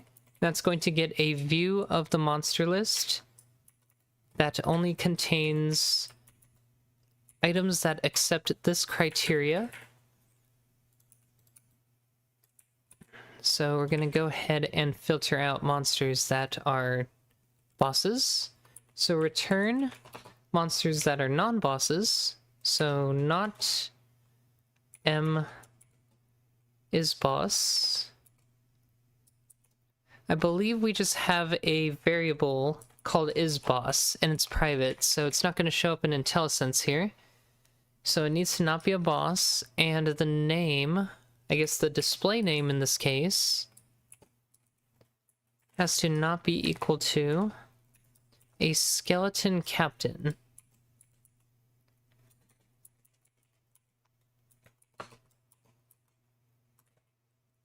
I'm trying to think if it would be smarter to filter out any monsters that have the skeleton captain strategy, because technically they would be skeleton captains, right? Like, they're capable of throwing down a flag, and if they're capable of throwing down a flag, then they are part of the strategy of, hey, don't count me in this group. I think that's the smart way to do this. So we're going to do get strategy name is not equal to skeleton captain, because then we are filtering out any skeleton captain like enemies as well. They won't be affected by this either because they're going to be dropping flags, or they have the capability to drop buff flags. So they need to not be a boss, they need to not be a skeleton captain, and they need to not be dead. So we have to make sure they're alive. So we're going to say is alive. And we're not buffing dead things here. Sorry for anybody that's interested in buffing the dead. We're not doing that this time. And so now, with those out of the way, we're going to check for any monsters that remain if they are in range. So they have to be in range of this buff.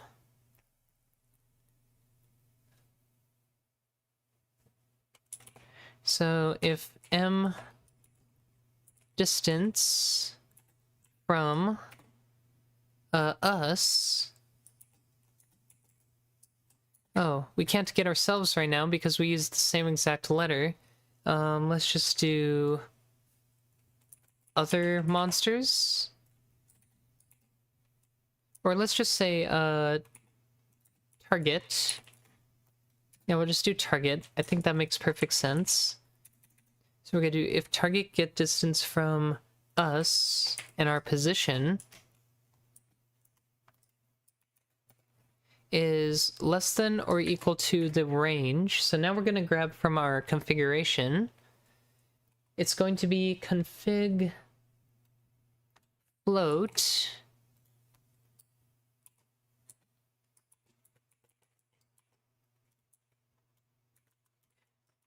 I think we'll need our monster strategy helpers here. Yeah. So monster strategy helpers contains all the code that lets us quickly access configuration variables.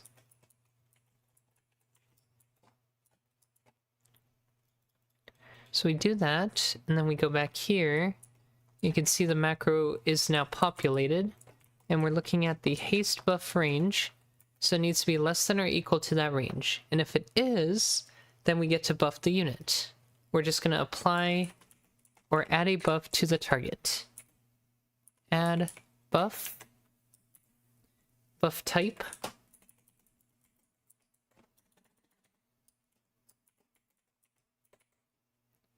We want to add a haste buff. Duration is going to be 1 second long.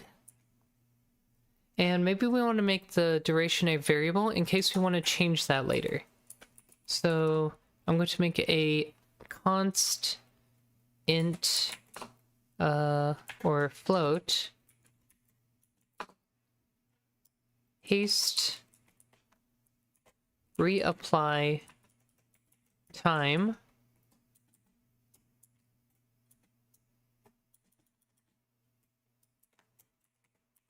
is 1 second.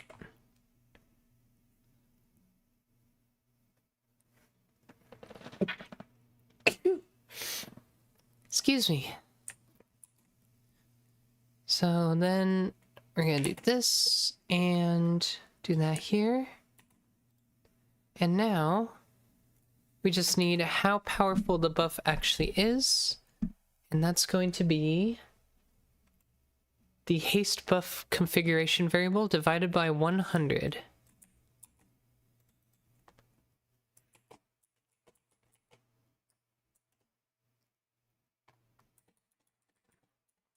So config float again, it's just haste buff divided by 100.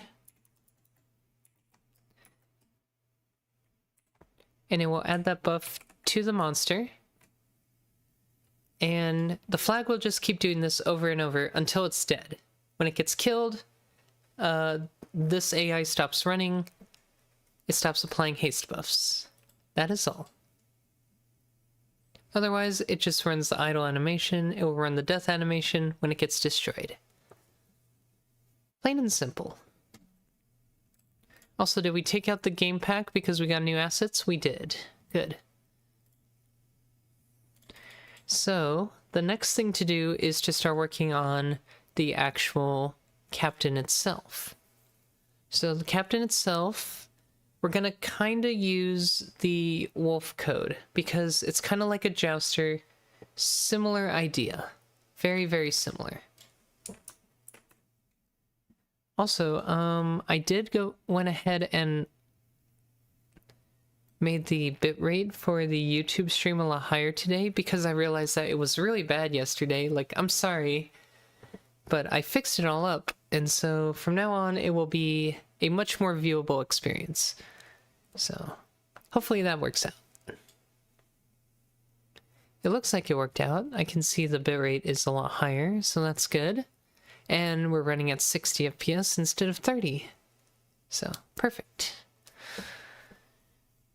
So I'm going to be looking at the Wolf AI, because the Wolf AI is very much fundamentally what we need to do.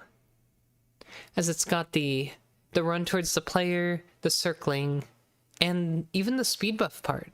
It's got all of that for us. So it's pretty good about all of this. The only thing that I think we have to really deal with is the run back stuff.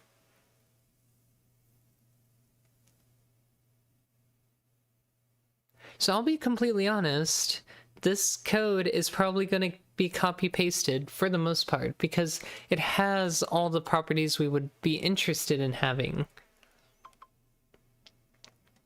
It is very old though, so I used magic numbers for each phase versus using enums to describe them by name. So that's the only thing. At least I labeled them with comments. So there's the relegating factor. Other than the tisk tisk, we did not use enum names for these. We could make them actually be enum names when we put them into the actual Skeleton Captain code. So I think we will do that. That will be our little side project here. So this is all the wolf code basically replicated. In order to use those things, we have to bring in monster strategy helpers. That will give us access to almost all the code we'll need, or all the references we'll need. The only things we're missing now are the config stuff, I think. Yes, because these have to be attributes. So we're going to say using a equals attribute here.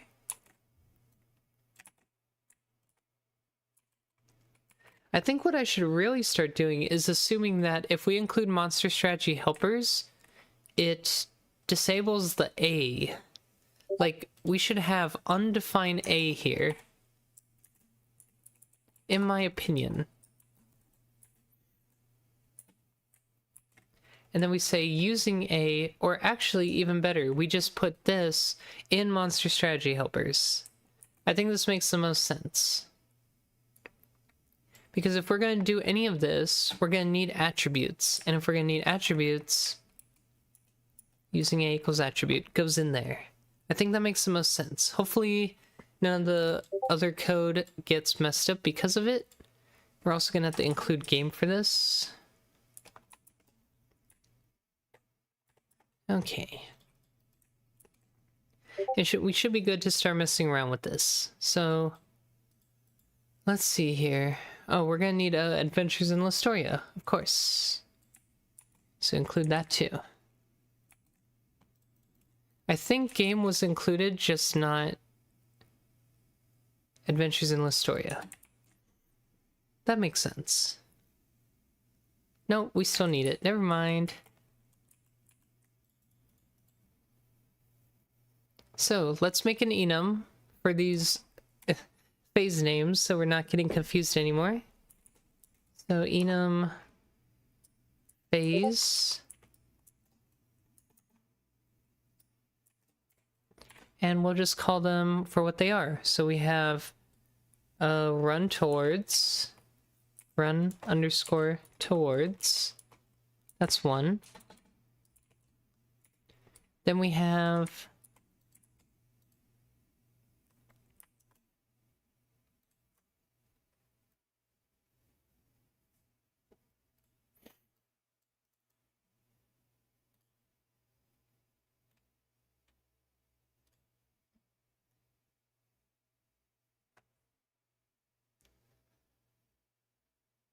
charge the player, so this is the actual charge. Then we have the recovery.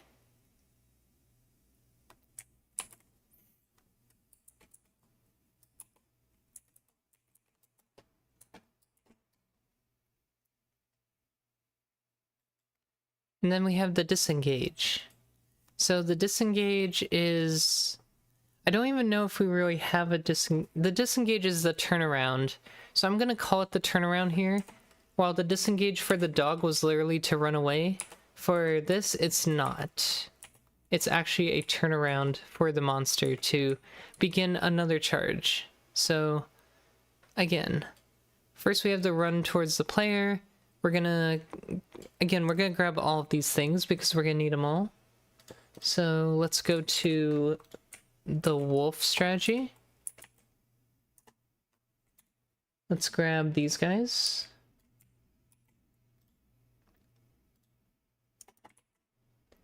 And we already included some things here, so the lock on range. Let me see. Was it described as a range? The captain speeds up over 1 second to a 50% movement speed buff and charges in the player direction. I think it just keeps charging at you, regardless of how far away you are. So, We're not going to worry about a lock-on range. The lock-on speed boost. So this is going to increase as we go along.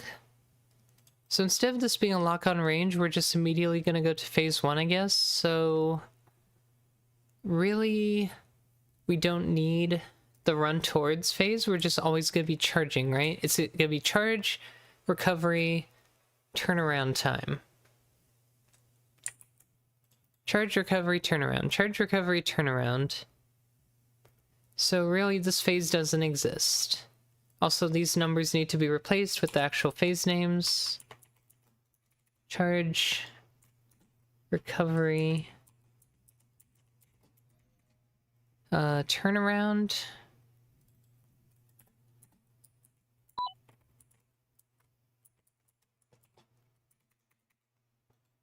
Heart. Heart.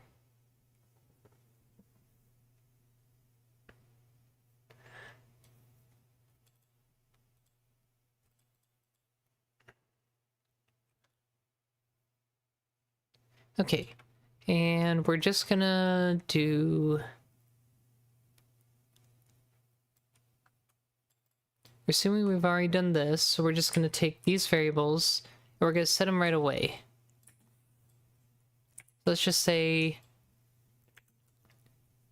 the lock-on speed boost. So this thing actually needs to increment over time. It says it speeds up over 1 second to a 50% move speed buff. So that's going to be the jousting speed up time. So how should we implement this?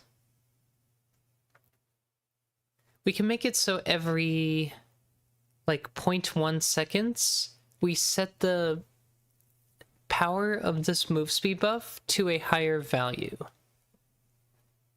So we can constantly give and take away this speed boost buff until it reaches the maximum it needs to. So basically, it's charging in the player's direction. Run, run, run. It already has determined its target. So target timer will be 5 seconds from the start. So let's just call that the initialize, right? So, or better yet, it's going to be refreshed every time at the turnaround, but I guess going back to the initialize or initial phase would be good. The initial phase is like the reset. Reset of variables.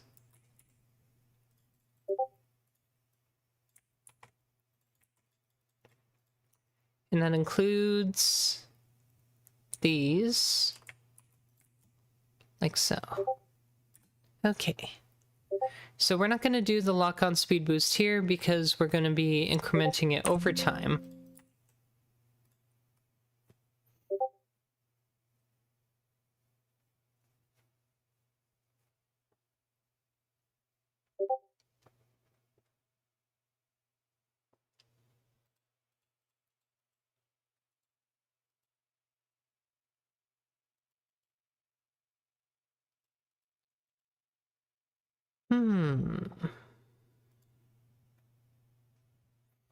Also, this was supposed to be here too. This is the lock-on position.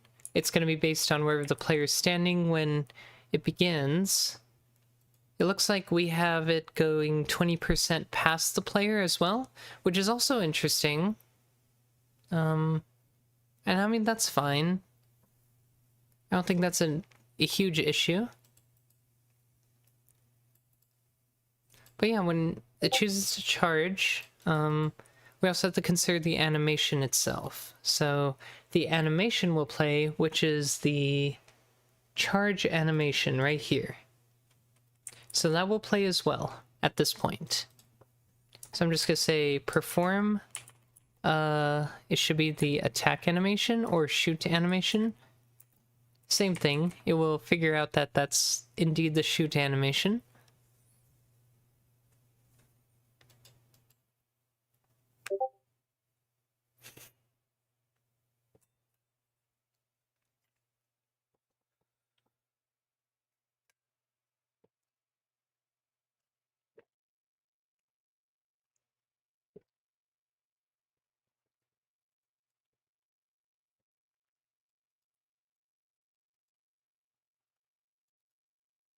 Okay. Again, a lot of stuff going on right now. So the target timer is how long it will attempt to charge. Once it gets close enough to the target, or the target time reaches 0, it begins the recovery time. So this is when it makes it past the player, essentially. I think for this, we're actually going to be smarter about it and just go straight for where the player was, and then immediately begin the slowdown and turnaround. So, the speed up though, let's see here. So we just need to go straight for the player position, period. No extra bells or whistles attached to that. Lock on speed boost, not gonna do that here. We're gonna increment it over time. Keep removing it and adding it. So it will be a remove buff from us, just in case we have it.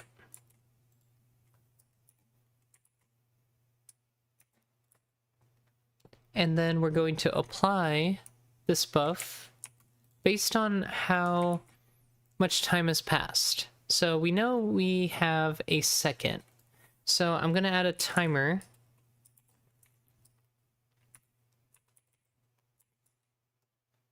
Let's call it the chase timer. I guess that's a good one. Started at 0. And the chase timer is going to increment over here.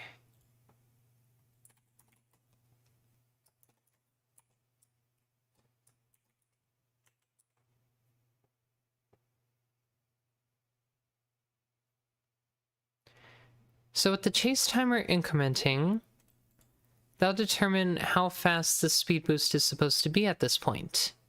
So we have our move speed buff total percent, which is 50%. It's going to be divided by 100.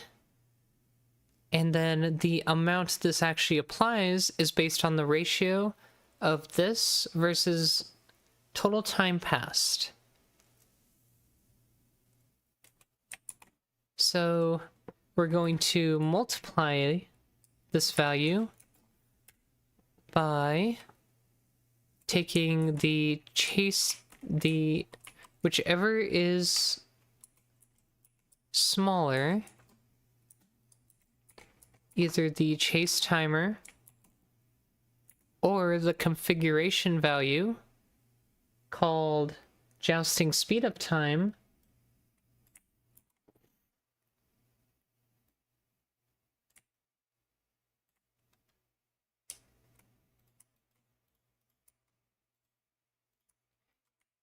and whichever one is greater is going to be the value used that we divide by the jousting speed up time, as that is the maximum amount of that this value could be. So it's now a ratio, and that ratio will then be multiplied by whatever the move speed buff power is supposed to be. So it's going to go like, okay, 10%, 15%, 20%, 25%, 30%, until you reach 1 second, where it's going to be 1 divided by 1, which means it's a full 50%. And once that happens, pretty much good to go. Don't have to implement this much further. The monster will just now have this buff.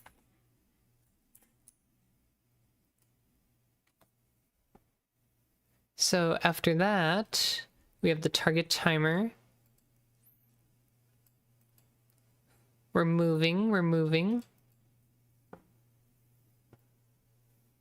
Okay. And then once we've hit it, we're not going to perform the idle animation. Oh wait, we will perform the walk animation though, because we'll just be walking in place. Is it just perform run? Let me see. Perform. Is it jump? Really? I didn't realize it was called the jump animation. but indeed it is.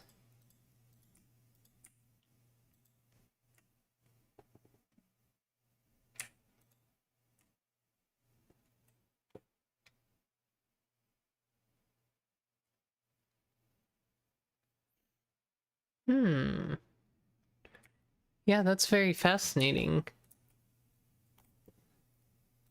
I didn't think it was called jump, but I think it makes sense for certain monsters. Like, let me see. I think in the early days, we had a jump animation, right? Yep.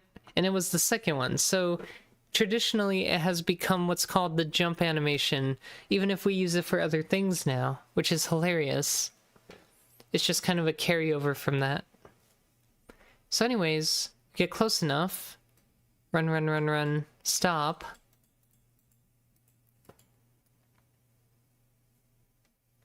So lock-on speed boost is not used at all. Charge recovery time. So we have the jousting slowdown time, which is going to be the opposite of what we were doing earlier. I am deleting these comments, by the way, because our phase names are descriptive enough now. So for the recovery, we're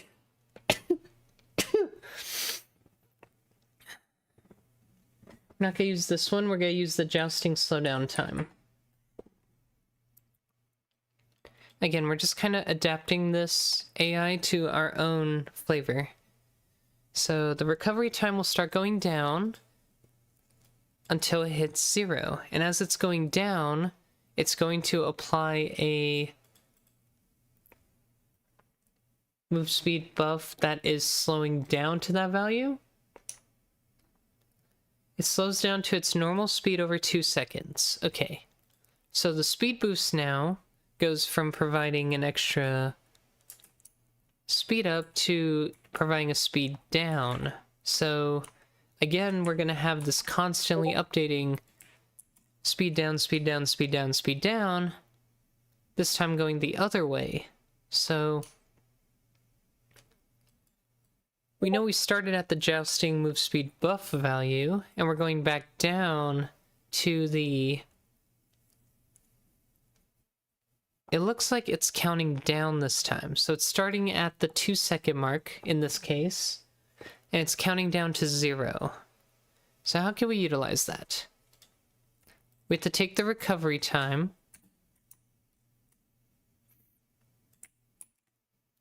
and we divide it by the maximum recovery time. This gives us the ratio of how much of a speed boost should remain. The maximum speed boost amount is supposed to be jousting move speed buff divided by 100. So if we do jousting move speed buff divided by 100 multiplied by the ratio of these two values, then what we end up with is the percentage of this buff to use. So as recovery time counts down to 0, this gets smaller and smaller until it's basically nothing, which means the speed boost is effectively going to provide no movement speed buff whatsoever. So at this point, we can simply remove it, and we start the disengage. Now, the disengage is not even much. It's just something to get us to turn around, right? So it's like a movement in a certain amount of degrees. Now, we have a turn rate, a turn speed with 180 degrees per second. So what is this supposed to be for? It's how much we turn. So do we use that, or do we use something else? The disengage range is 800 though, which is really high. So we probably don't want that. And the amount of time to spend disengaged is also really high. I think the turnaround time is going to be a lot less. Turns in a circle and starts adjusting attack again, but there's no specific amount. I just think 800 is a lot, so let's make it very small. Let's make it only a couple hundred. Maybe like 200. And we'll make the duration be 2 seconds. I think that's a fair amount. So 200 range for 2 seconds. I think this will roughly give us what we want. This means the turn speed value is not actually valuable, but we'll see.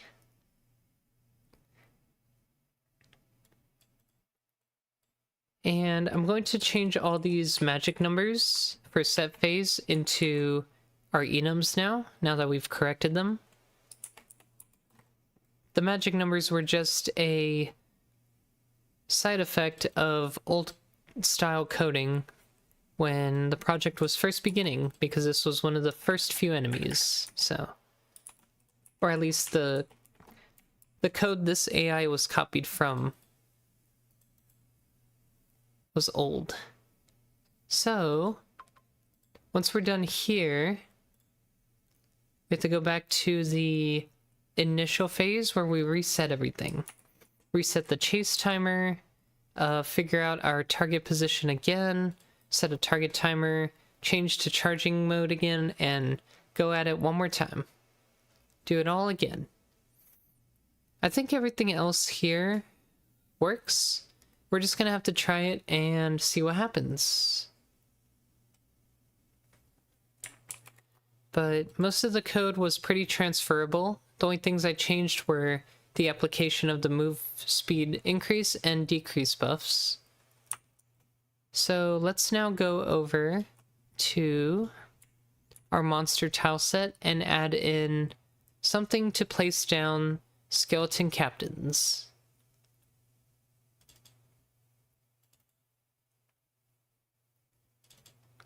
So under our monsters tile set, we'll use our placeholder assets for now.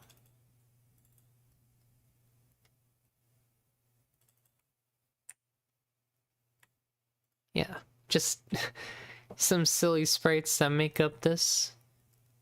I also realized the idle animation doesn't even have the guy on the... That's funny. Maybe I'll just copy this real quick.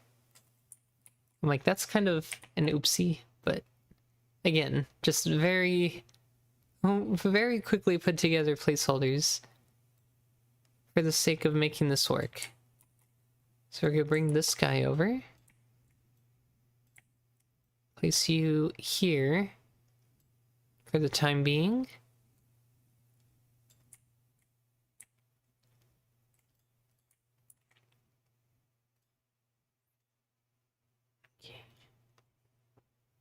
And then, oh, I forgot the scaling. We do the scaling inside of the maps too, so we realistically know what the sizes of them are. It's a little detail I forgot about, so when I add it this time, I'll include the scaling. But basically, when I go to my monster tile set, right here, when I add them in, I'm going to scale the width and height to represent what the actual size will be in-game. So right now the width and height is 48 by 48. So I'm actually going to do 48 times 1.8 because it is 80% larger, which makes it 86.4. So that is what I'm going to set its size to. 86.4 by 86.4. And that's roughly what the size will look like in-game. So I like to do that so that when you're placing these on the map, they look like they're from the game itself. So this is going to be skeleton captain. It's gonna inherit the monster class, and let's make a template. And then we go to chapter 4.1. Get rid of our skeleton archers, and we're replacing them with our skeleton captains. I'm actually only going to put one for now. That way I could really hone in on what their behavior is like. So if I have 3, it's going to be a little confusing. I'll be trying to track too many things. So with that implemented in game now, it's time to finally build everything and try to run it. See what happens. Hope for the best.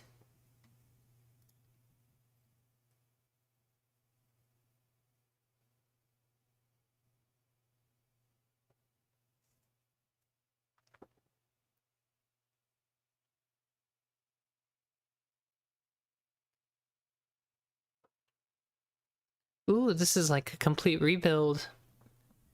Probably because it had a lot of changes. While I'm waiting for that, I will be right back.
Alrighty. We have errors. Oh no. Attributes and undeclared identifier. Oh, okay. Well, we'll include it then. It's just attribute.h, right? Attributable? Attributable is from attribute. Attribute is from...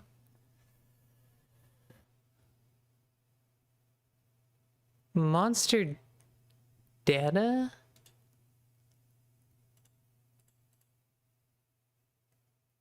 What? Wait, I'm so confused. Oh, wait. Yes, monster attribute.h. I almost tricked myself. Okay, so monster attribute needs to be included. If we want to include this elsewhere. I forgot I made this change, but it's because I wanted to make it so I don't have to include this line every single time I'm writing a monster AI anymore, because I don't think that really makes sense, all things considered.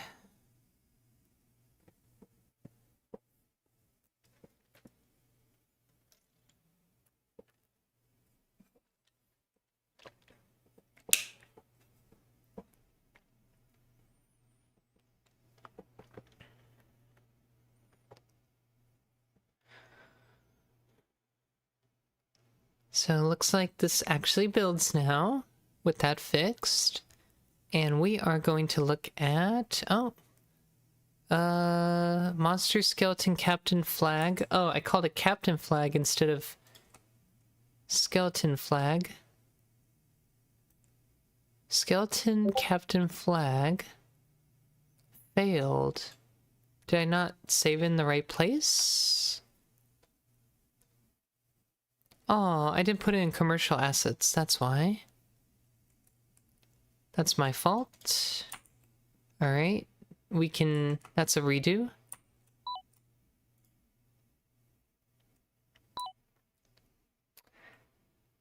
Hello there, Michael Barnes. My day is going well. I hope yours is going too.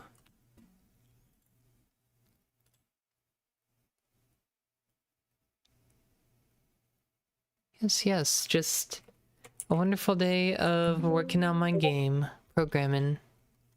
It's going well.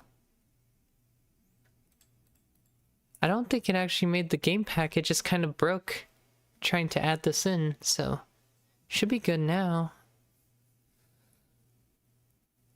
Here we go. Yeah, we're testing out another monster behavior we just hopefully finished implementing, but we have to see how it actually fares. Let's take a look. Sprites are placeholders, but that's fine for testing purposes. Let's see. So there's a charge.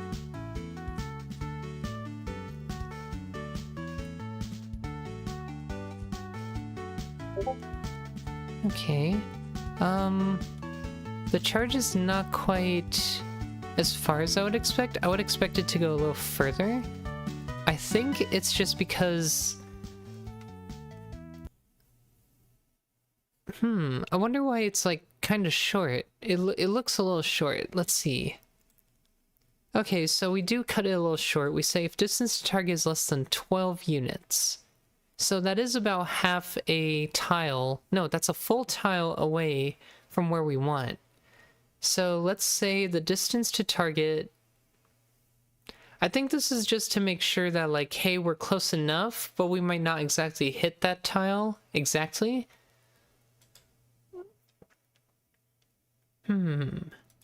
So I think that's the reason why I initially extended it. So maybe we'll go back to extending it.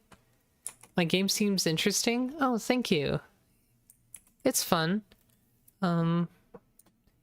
Action, adventure, like retro style kind of RPG game. It's fun, just working on a lot of content for it. It's quite a large project for one person to tackle, so...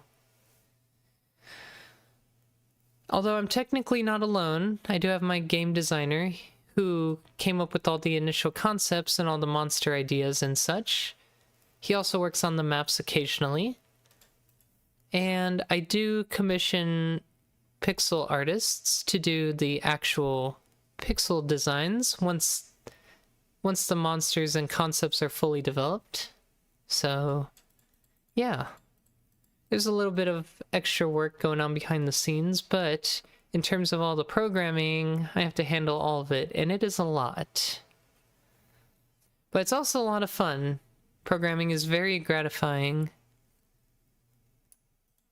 Once you actually, you know, get stuff done. So, I think the idea here is I want to draw a line from the monster to the player. And the reason why I want to do that is once I have the line, I can actually extend the line. And there's a function, I think it's... Excuse me. I'm still recovering from a little bit of sickness. Just a little bit left, but I'm at the tail end of it, so...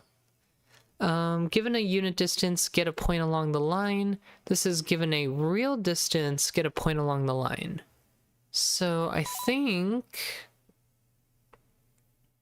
what I want to do is extend this line after I get an initial distance by some amount. I think that's why initially I did 1.2 times the distance. And I could do it again, but I think the more proper way to do this is to say, okay, first actually get the position of the player. and then establish a new lock-on position by extending from the current lock-on position. So from the monster to the lock-on position, let's extend by another 12 pixels.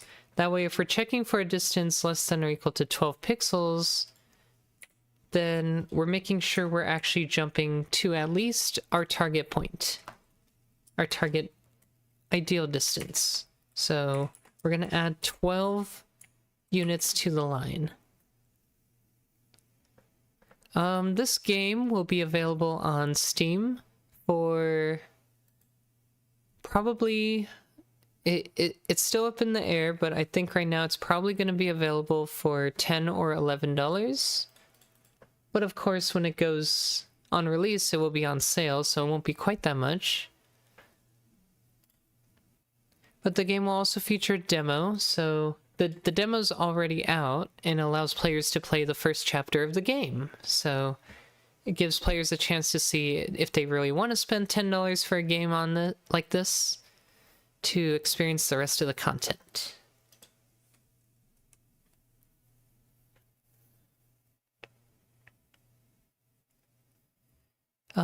This game has a lot of labor of love put into it and has been developed over the course of a couple years, so at the very least, I think it deserves a price tag. I don't think it quite falls into the realm of free games, given how much work and effort was put into it, so that is the plan.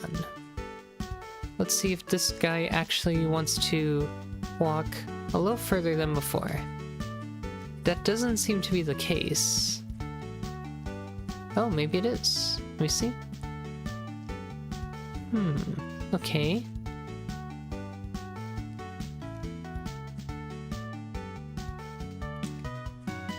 I don't think so.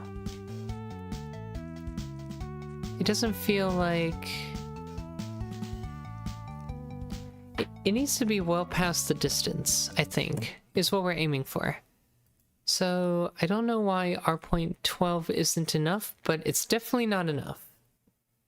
So let's try...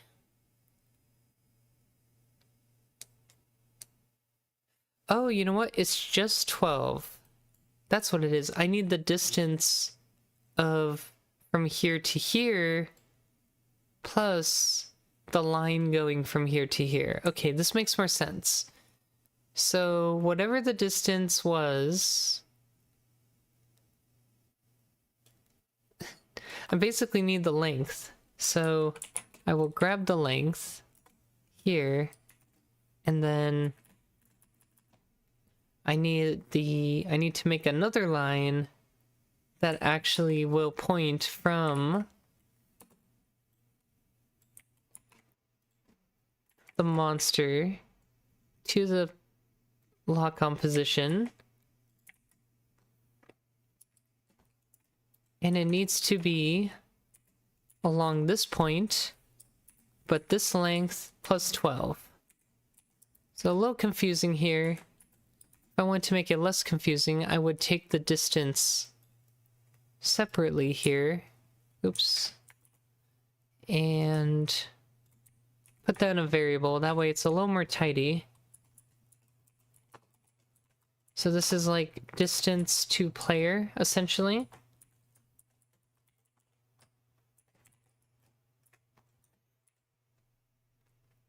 And then that can just be added to here to determine, okay, the line go... Whoa! Somehow my keyboard registered that as a continuous holding down of paste. That's not good. I hope my keyboard's okay.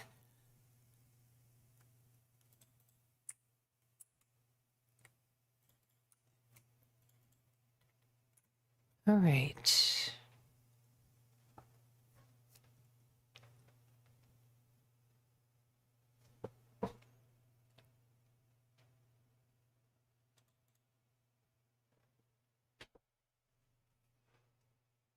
So let's see what that looks like.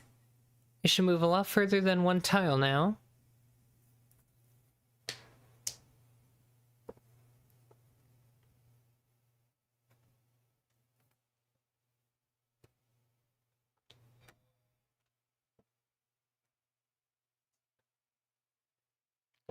Hi there, Riozen. Welcome. Sorry, I don't really know how to pronounce that, but I'm sure you'll correct me if you want. But welcome. Currently just testing an AI behavior. Looks like it's more or less working a little better. We're charging a little further than before, but I think we want to go even further. Because I was thinking the charge should be quite a distance further than the player's at. So let's try like 2.5 tiles worth, maybe like 64 away. I think that is a good amount. But more or less it's using the Wolf's pathing code, but repurposed for this, and I think it seems to be okay. I don't know if the speed boost is helping it. I guess we'll see. It looks like it does run faster. It could be more obvious if I actually increased the buff and saw, but I think it is working. It's kind of hard to tell because it's a 50% increase. So I might have to buff that a little bit more. Because 50% should feel pretty good. Pretty fast, I should say.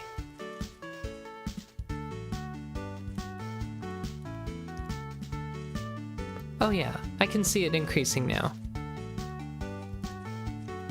For sure. You can see it like kind of charging up, basically.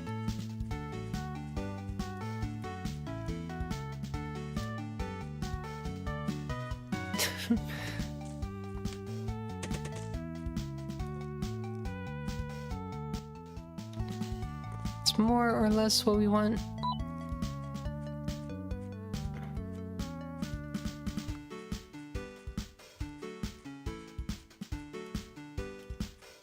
Trying to think if there's anything else we really want to add to that, but not really. I think it would be nice if it could kind of update its position over time. I'm not sure. So this is the OLC Pixel Game Engine. It was created by a someone I found on YouTube called One Lone Coder, and that hence the OLC. And it's basically a very simple library, I should call it, where you can basically place pixels and basic shapes on screen and draw images, and from there you essentially can build your own game engine out of it. And so that's essentially what this has turned into, is a game engine built out of a library. You can think of it like, if you've heard of like Raylib, it's kind of like that. Very, very similar idea, just based on the concept of pixels, mostly headed by one guy. He likes to do a lot of fun, silly programming stuff.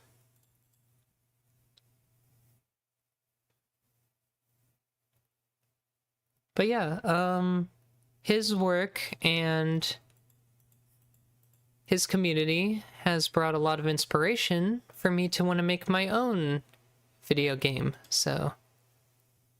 Not that I haven't been doing it long before, but I wanted to use his engine because of how simple it was. It was very appealing, it's very customizable, it's just brain dead simple. It's literally a single header, like this. The biggest sell for it, right, especially if you're making something very small, which this definitely isn't anymore, is that it's this header file that you go grab. Not this, where is it? Oh, it's over here. It's this header file that you go grab off the internet and you copy paste into your editor, and then you literally load it up with some basic code. The example code is even included in the header in comments, and you basically have a working demo. Like, that's essentially what it is something very easy to work with.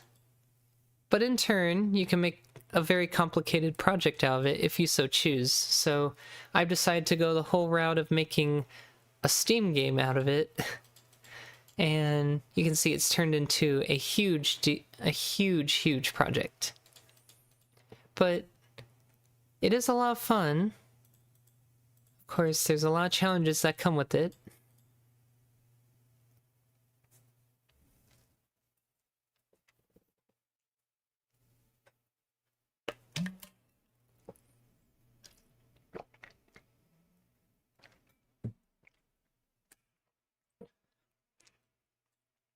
I think the target timer should be a little less than 5 seconds. I think ideally we're only charging for maybe 3 seconds because we're going to be running so fast. So I think I'm going to reduce that just for the sake of this feeling better. I think that's all I want to change in that regard.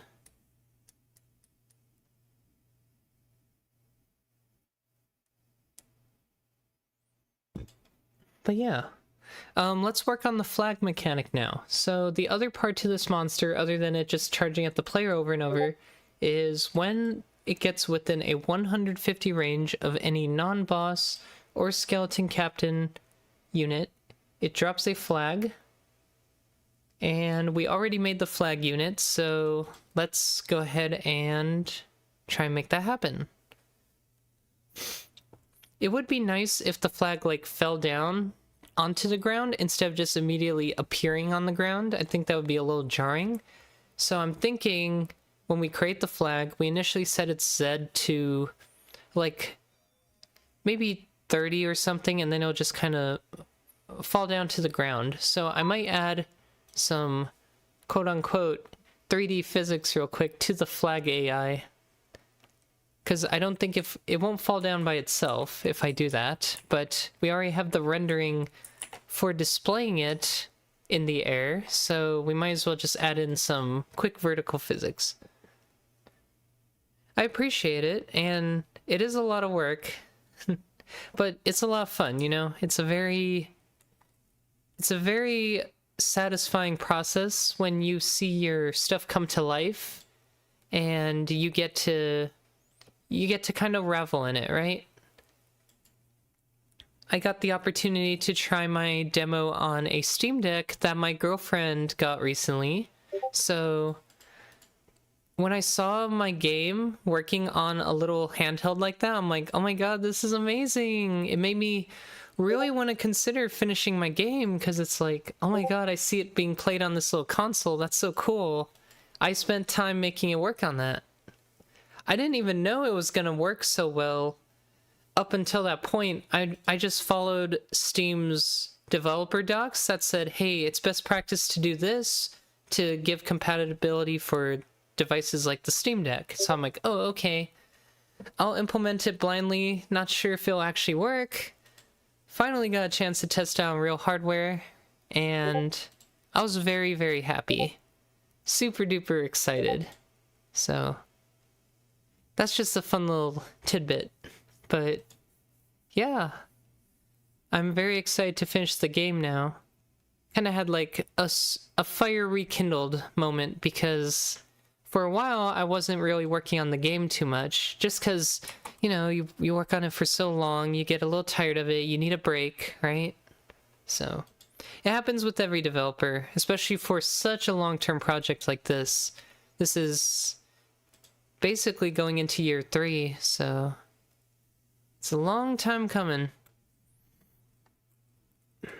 Okay, so the flag. If Z is greater than 0, we're going to drop it down a certain amount. We want it to fall pretty fast. It's gotta be a snappy fall. So let's just do...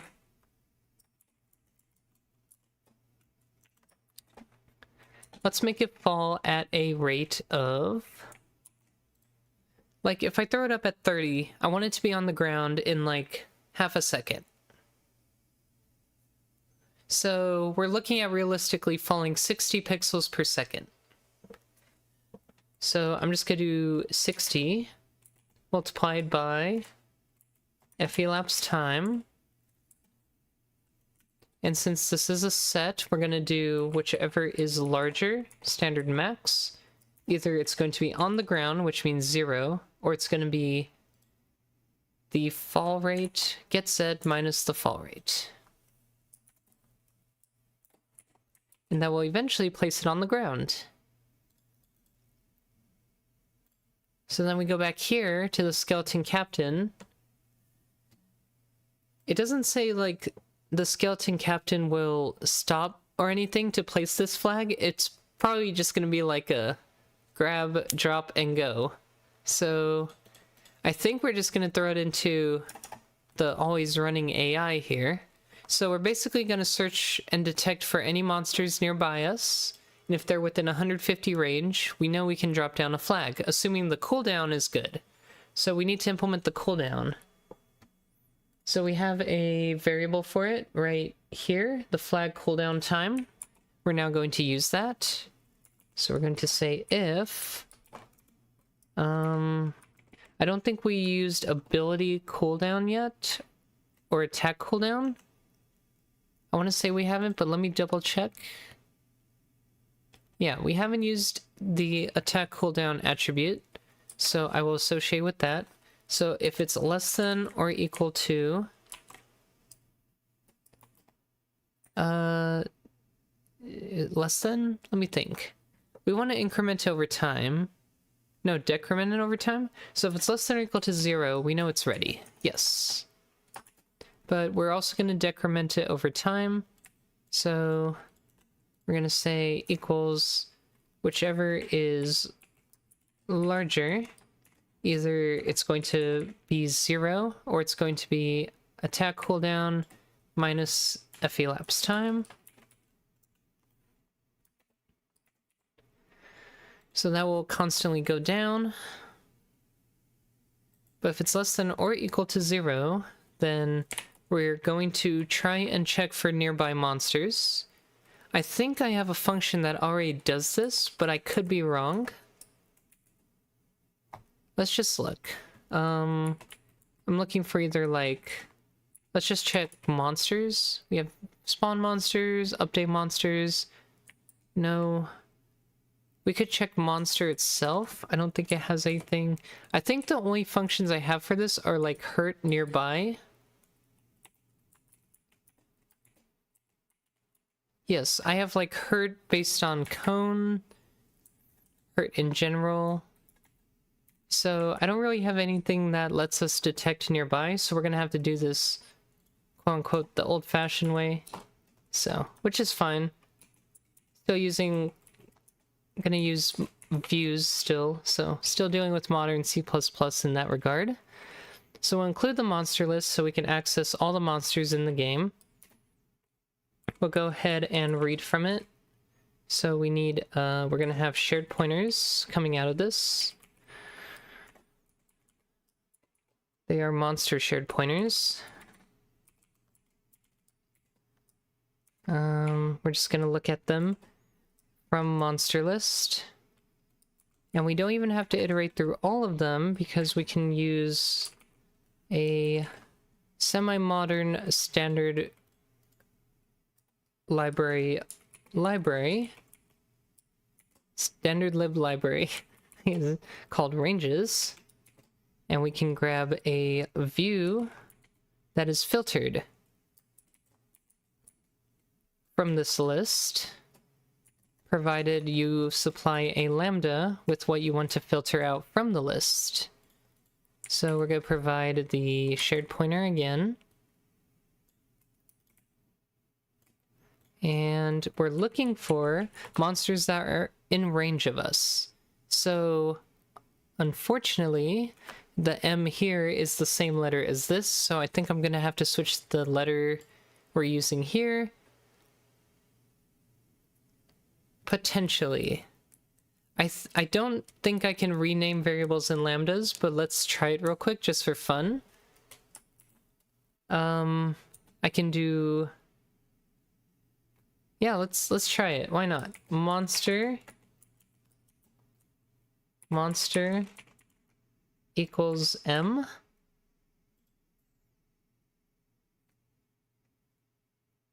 Okay, no. There was a chance, but I don't think that's how you do it. I think there is a way though. I just don't know it. I'm gonna do a quick lookup, but if it's too complicated, we'll just do it. We'll just rename the variable. But I want to see. Specifically captures. We're looking for captures, but let's see. Captures. Let's see if we can read about captures real quick. By copy capture, yes. Can we initialize with capture? See, so I was looking at this.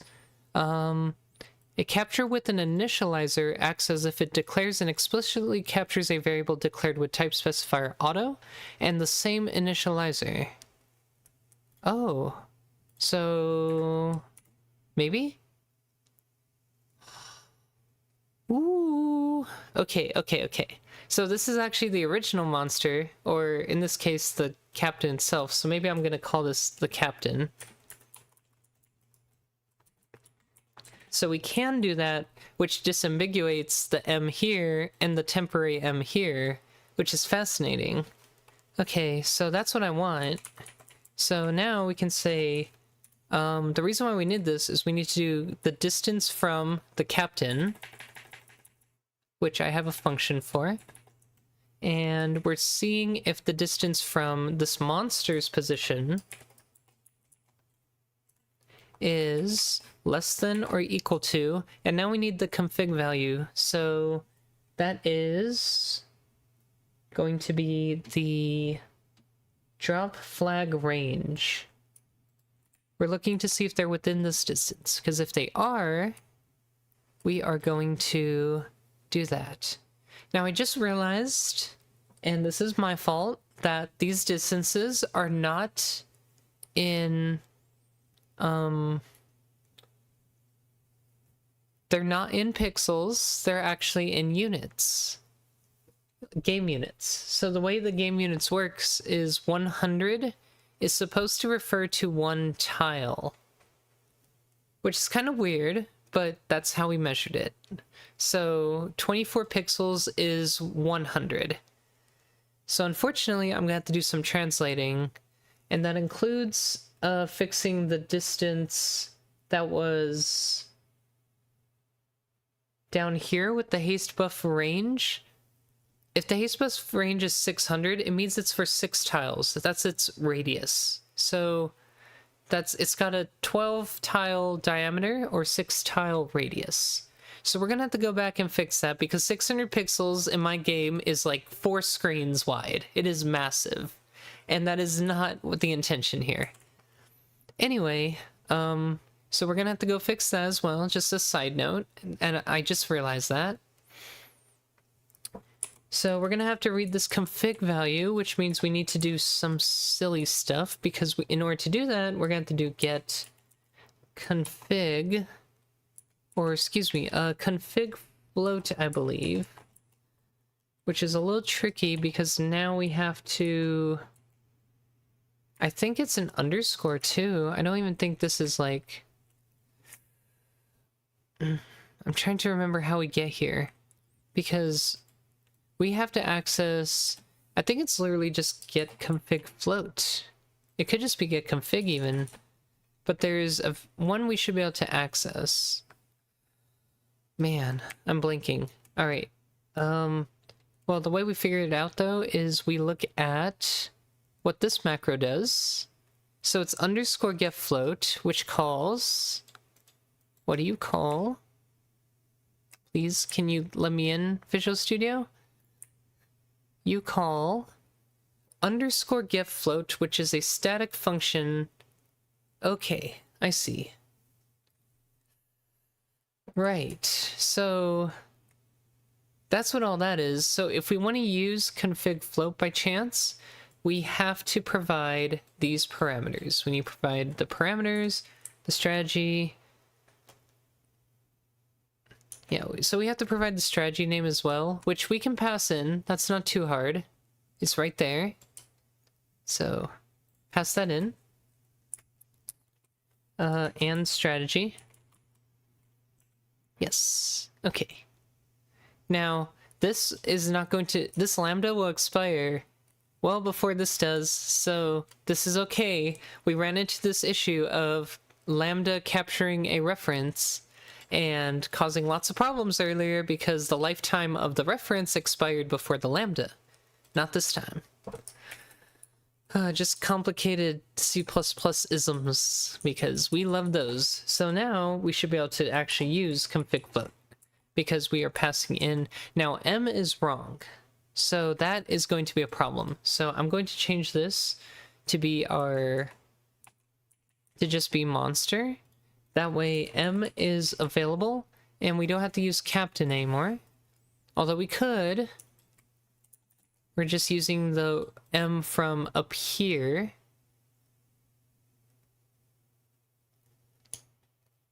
Although we still have to pass it in as a capture, which is fine.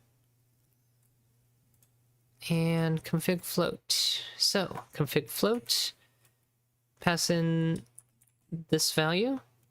And because it's a distance, we have to divide by 100 and multiply by 24. And we do this calculation a lot, so this is very common for us to do. And what we're saying here is the distance from this monster has to be less than or equal to that range. Otherwise, we're not in range to drop a flag. Okay, so that's good. So the monster list will now be filter viewed out for anything that is within the range. If we find anything at all, and we already found out we have the attack cooldown available to us, we will perform the attack. So we'll go ahead and set the attack cooldown equal to whatever the cooldown of the ability is, which is 20 seconds. We're going to provide that as config float.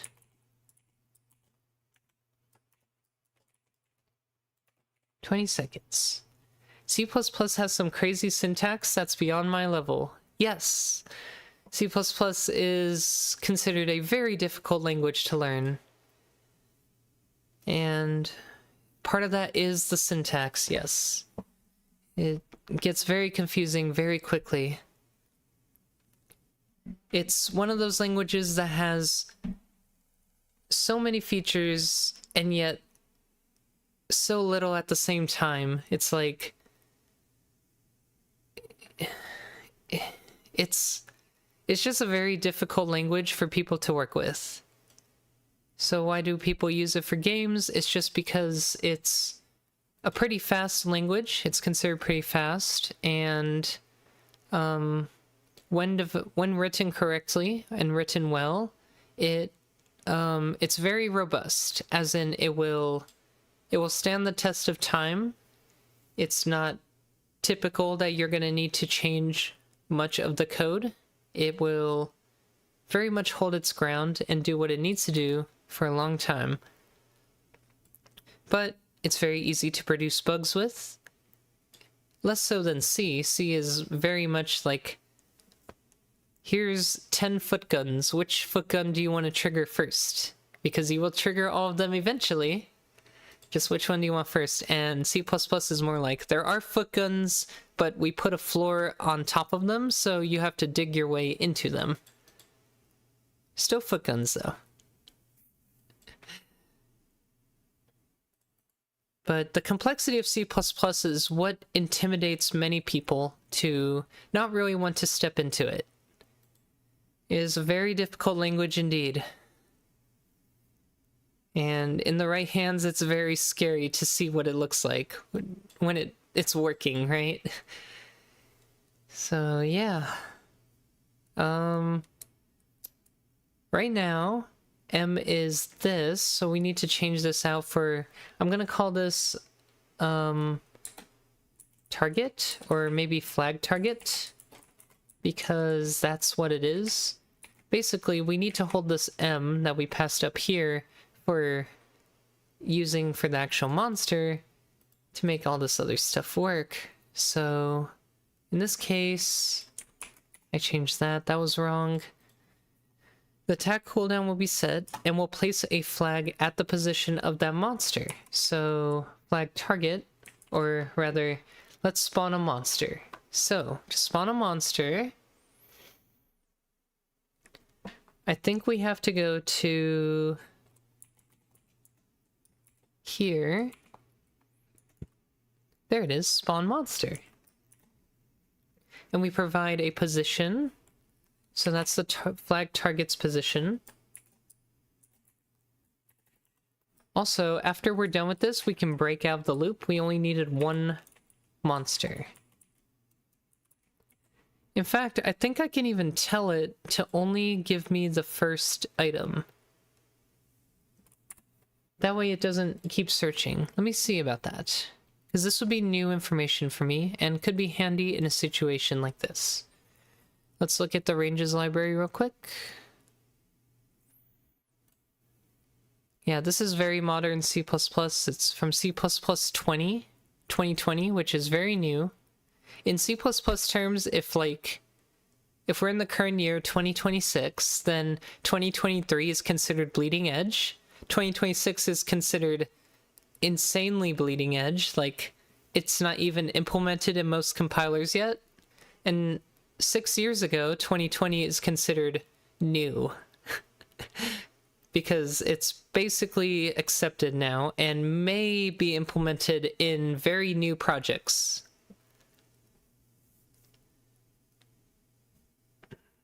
But as a C++ programmer myself who's learning, I like to experiment with a lot of the new stuff, see what I like and dislike about it, and see if I can take advantage of any of it. Because that's always nice. So, I want to view... view, yes. God. Okay, so a view that contains a single element of a specified value.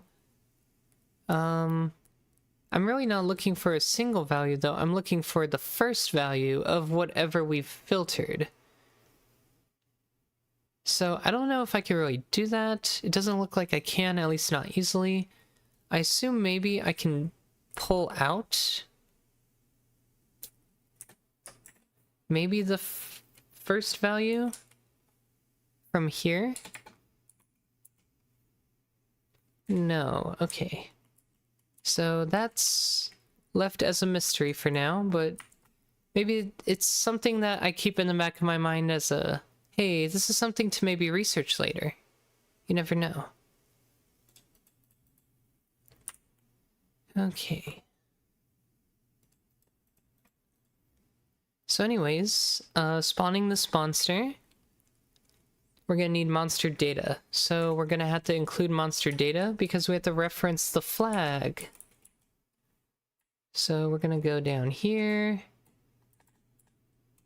include monster data. And that gets us access to the monster data list. So now we're going to do .at, and it accepts a string, and the string we're using is the name of this unit, which is Skeleton Captain Flag. So we're going to pull that into here.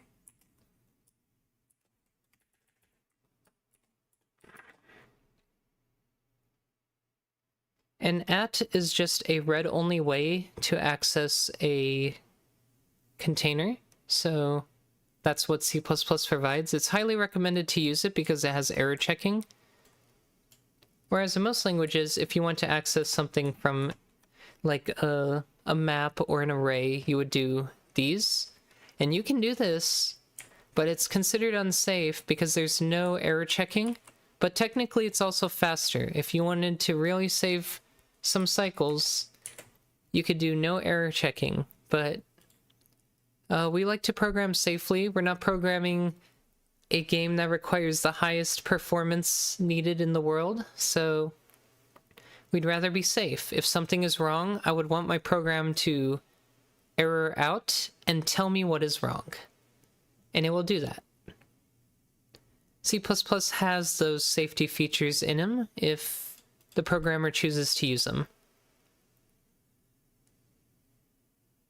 So anyways, spawning that monster, we'll spawn it on the same level as the monster that currently resides. So on upper level, match it. And it's not a boss spawn. There is another criteria though. Before this flag can be spawned, we have to make sure there's no other flags that already are live. So we have to check for that first as well. If we create a flag, then we can't create another flag until the flag we created previously is gone. So we need to keep track of a target flag. And so what we'll do is we'll create a variable that will do that for us. So I'm going to use the A syntax now, or I think it's, I have caps lock on, oops. The any syntax, which I created. This macro lets us set any attribute to be the any type, and lets us configure it to be the type we're interested in. So, do I have anything to hold this in? If not, I will make one. Okay, so I'm gonna make a new attribute that I think will match this. Where'd my file go? Oh. I keep forgetting it's actually under monster attribute. These are all the attributes that currently exist for monsters in the game. There are plenty because monsters are very complex beings with lots of attributes. So this will be the flag ref. So essentially, we're going to hold a pointer in here. Actually, I might just call it pointer, because that's what it is. So let's go back. And using attribute flag pointer, we're going to assign the flag we spawn. So firstly, we're going to see if... We're going to set this to be a null pointer. Or in this case, a shared pointer with nothing in it. I think we can just do that using null pointer. Like, actually. I think that's actually a default constructor. Let's try it. Default constructor? Is that null pointer? No, it's just actual default constructor. Does that mean it's holding nothing? I guess we need to test that. So, another thing about C++ is that there's a lot of behaviors that even programmers that have been using C++ for a long time, they don't know what something will do if they use it a certain way. They just get an intuition like, oh, am I supposed to use this in this way? Is that even a thing? And you can look it up. Like, for example, one thing we could do is we can go to standard shared pointer, CPP ref, very important reference site when you are experienced in C++. It's not very beginner friendly at all though.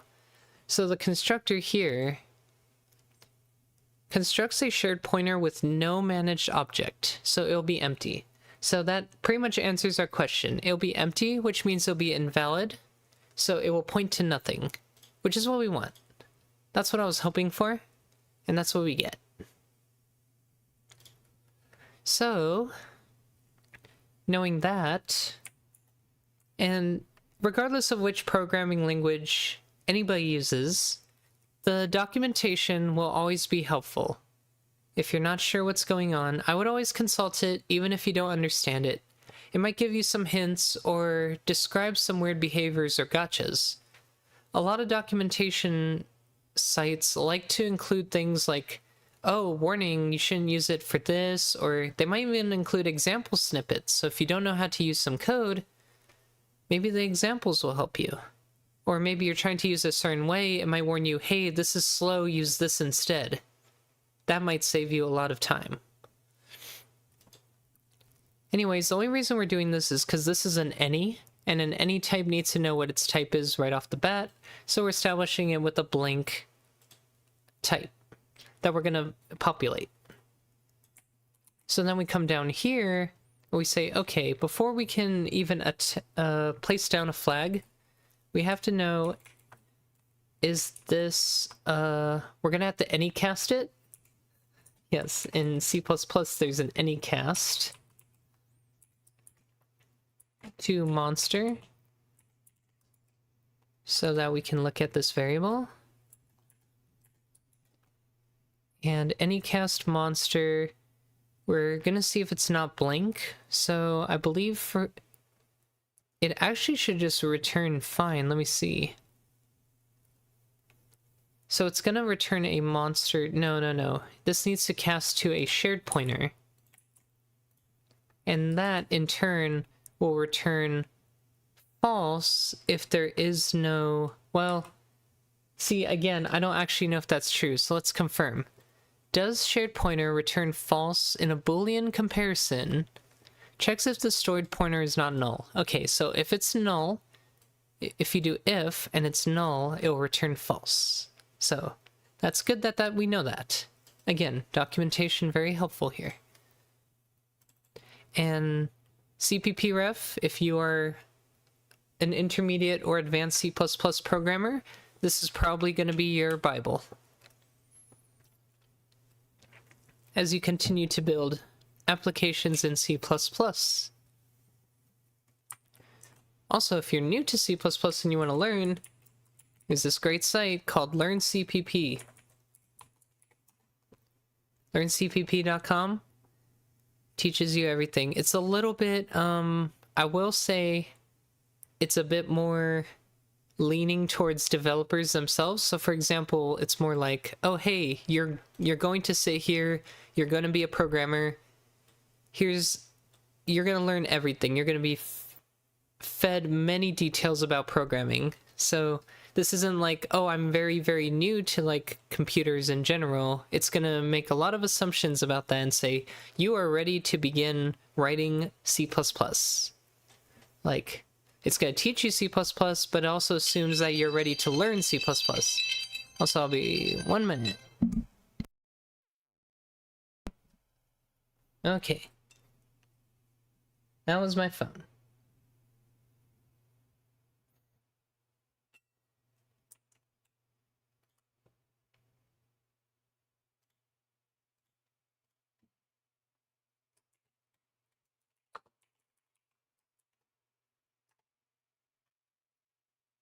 Also,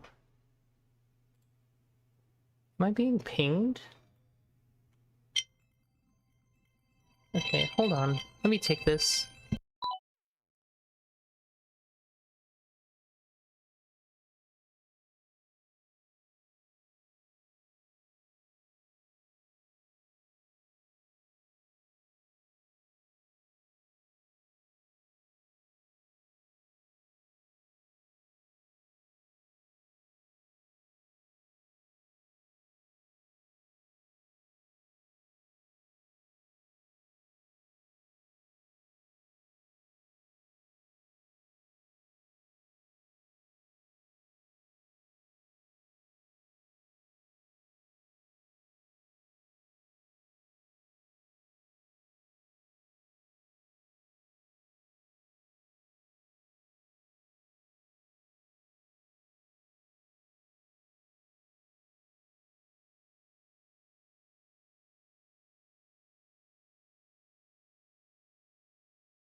Alright, sorry about that. Just had to take an emergency phone call. Nothing crazy, but yeah. You're learning a lot? That's good to hear. I just tried to explain my process as I go. Even for people that are not interested or programming in C++, a lot of the same concepts, principles, and ideas apply. We're still, at the end of the day, all programming stuff. We're still all problem solving. We have to debug. We have to think about what algorithms to implement, how to structure everything, right? It's all part of programming, no matter what language you use. So regardless of what languages people are interested in seeing, I think anybody could benefit from watching any programmer program and go through their process, their logical thinking processes, because it helps you really get in that mindset.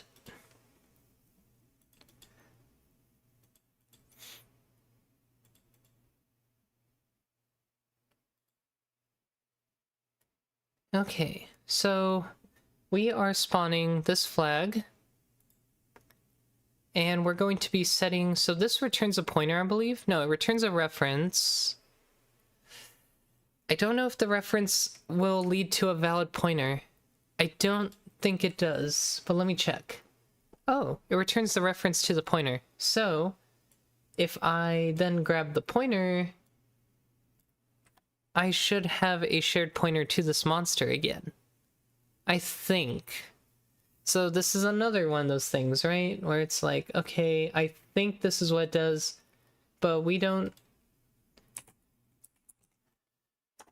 just want to think, we want to know. So we're going to write an example program to confirm that this actually happens. I always have an example project ready to go, by the way. It's a good idea to have one where you can just throw down some code, see if it works. You can delete it later. It's inconsequential. So what we're going to test here is some shared pointer shenanigans. So I'm going to need to include memory. I think OLC Pixel Game Engine already does, but I'll include it here just in case. So we're going to create a shared pointer to an int. And we're going to store the number 8 in it. So I'm going to have the number 8 living here, my number. And I'm going to store it in my pointer. And so what we're doing here is we have something returning the actual place this lives in, and I believe it's going to be the same location as this int. So what we should be able to do is, if we translate that, we're like, oh, okay, I have an int reference. My int ref is equal to, oh, so let's assign my pointer to my num, which is going to assign that number and manage it. I need a pointer. Okay. And then my int ref is going to reference the value from my pointer.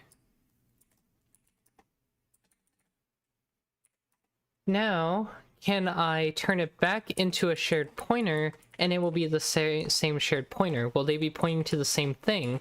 We should see a ref count of 2 after this. So new pointer, brand new, is going to now say, okay, let me turn that back into a pointer. So grab the address of that reference. Do I have a ref count of 2 after this? That's what we want to find out. If we do, that means it references the same variable. Okay, so we ran it in debug mode. I put a breakpoint at the end of these lines. New pointer. So no, it only has 1 strong ref. So this is a brand new pointer to the number 8. So what is my int ref then? It points to my pointer, which has 1 strong ref. So this is the pointer it's pointing to. And this is the pointer this one's pointing to. So it is the same pointer.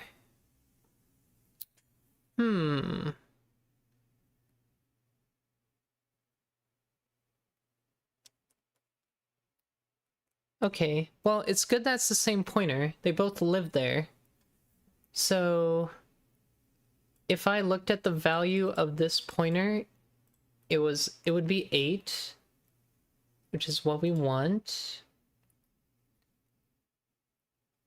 So does that mean that if I change my num, let's change it real quick,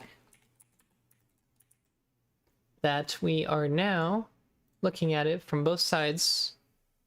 I guess each new shared pointer counts its own refs, but can address the same object. I guess that makes more sense. That's how I should view it, is that these aren't using the same refs. Now, if I did this instead, I said, okay, I want a pointer that is a copy of that pointer, I think then I'll have 2 strong refs, because now they're both accessing the same thing. Yes, now I have 2 strong refs. So my understanding of shared pointers is mostly correct. Just when I'm referencing the same object, but in another variable, I get a brand new reference. But either way, that works. As long as I end up with the same pointer. When it comes to things related to memory, it's very important to know what your program is doing with the memory, because that can mess everything up very, very quickly. And you get bugs everywhere. So memory is a very scary thing. You want to make sure it's doing exactly what you want it to do. Anyways, because I did that, and because this returns a reference to a pointer to the same exact place where this monster came from, I can safely say that flag pointer can now be assigned to whatever comes out of here. So we can make a brand new shared pointer out of the reference that comes out of here. I don't even think I had to... Did I have to turn it into a pointer before, or did I use it as a reference? I don't even think I had to turn it into a pointer. My int ref. Oh, I did. Okay. Yeah. There are no constructors to turn a reference into a pointer. So we do have to do it this way, which is fine. Just grab the pointer again from spawn monster and keep hold of it. So basically, with this flag pointer assigned, we're basically saying, okay, now we have a way to keep track of it. So we're gonna go down here and say, okay, first off, let's anycast this to be a shared pointer, monster, flag, and we're gonna say if flag, which means it's valid, and flag, so we're curious about whether it's alive. So if flag is... Oh no, we're curious if it's dead. So if the flag is dead, then we know we can spawn a new flag. So let's do it like that. So we kind of already did that here. I mean, I could... this is gonna look... This probably would look stupid if I handled it this way, but I kind of want to use the variable I created here.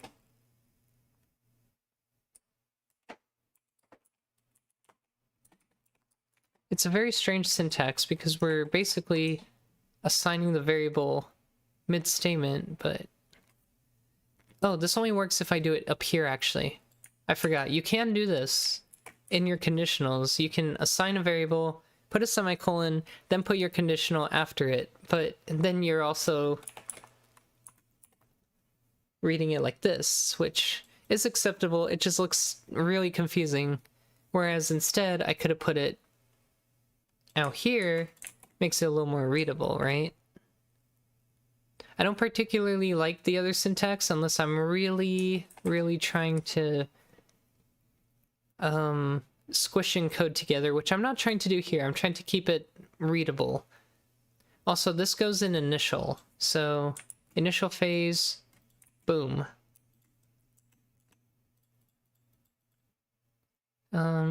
Which means all this needs to happen when the phase is not the initial phase. Although we don't reset the flag pointer every time, this is just a first time thing. So really I need like a first time phase, or only once phase. Well, that's what initialize is supposed to be. So this is like, I guess the reset phase, if I really want to call it that. And then the initial phase becomes its own thing. And this is why I'm using names for the enums now. That way if I ever reorder them, the ordering's not messed up. So I can move them without any consequences. The numbers will change internally without any problems. So all I really have to do now is flag pointer gets set at the very beginning in the initial phase.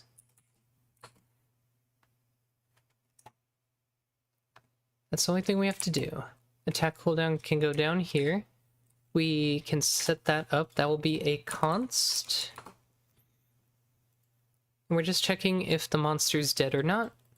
If they are, then we're allowed to spawn a new flag.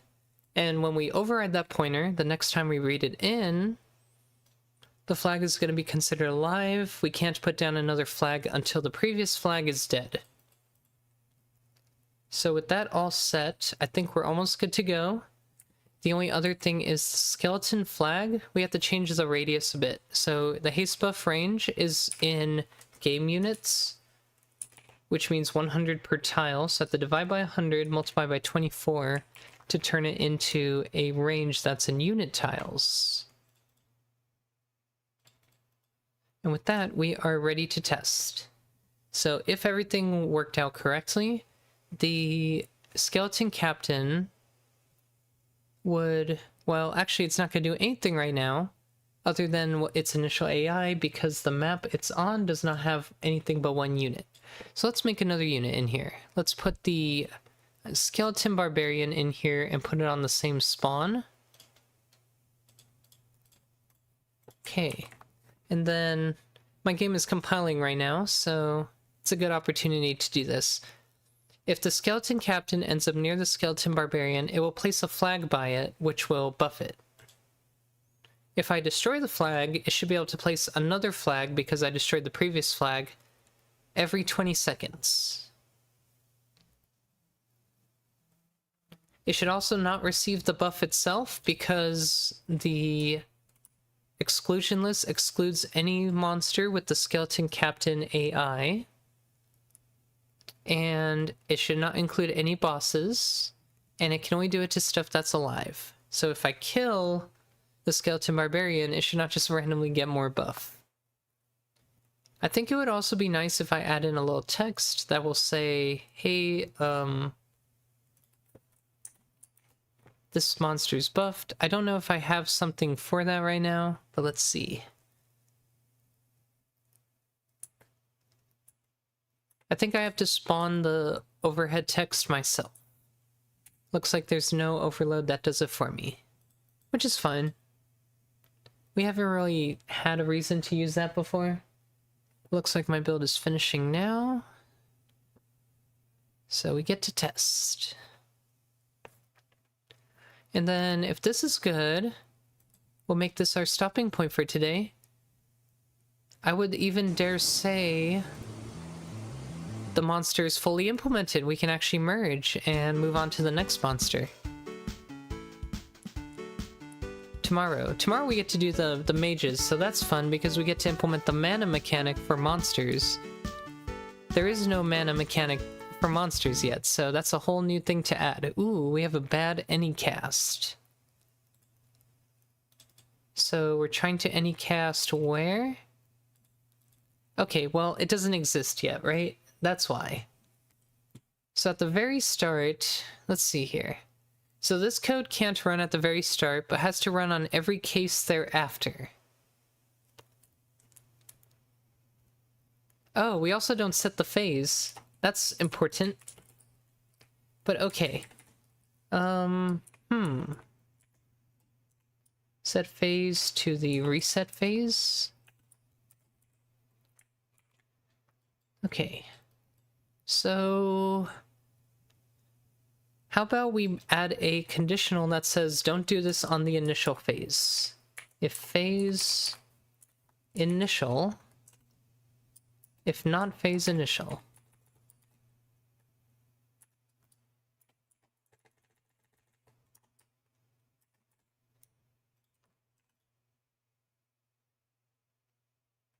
Wait, does this return? Hold on. I think we have to say is equal to. This is just a number. Is phase is not equal to initial. There's no argument there. Don't you love macros? They have no way of warning you about if you put an argument in or not. That's funny. Okay. Yeah, I almost screwed up there. But yeah, we also forgot to set our phase to the next phase after we initialize. So that's a common problem. But yeah, we can't anycast something that doesn't have anything in it yet, because it just doesn't. We could add a conditional to it, but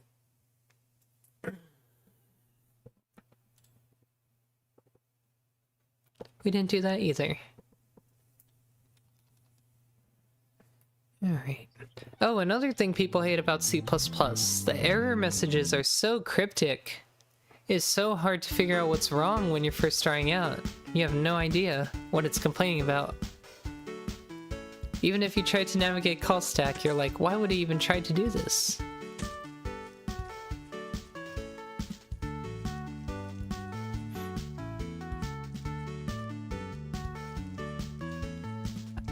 Well, it's not trying to throw a flag, so I guess it's not doing it.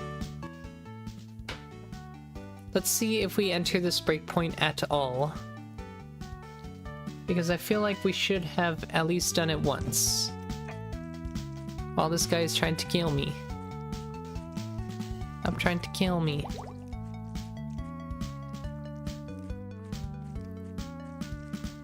Okay, so clearly, no matter how close that thing gets, it's not close enough to consider doing this. So did I do this wrong? Divide by 100, multiply by 24. I don't think so. Well, first of all... Oh! We have to add an OR statement if there's no valid flag, or there is a flag and flag is dead. So either and not flag, or flag and flag is dead. I think last time we talked about that and short circuits. So let's check operator precedence. Although realistically, for something like this, I should just add parentheses. Yes, so logical AND has precedence over logical OR. So we have to do parentheses around this because we don't want not flag and attack cooldown to be grouped together. We want not flag or flag and flag is dead to be grouped together. Those two would have to be true for us to get in here. So initially, we just don't have a valid flag. We're never going to enter here. So now it should be different. I expect this breakpoint to now trigger.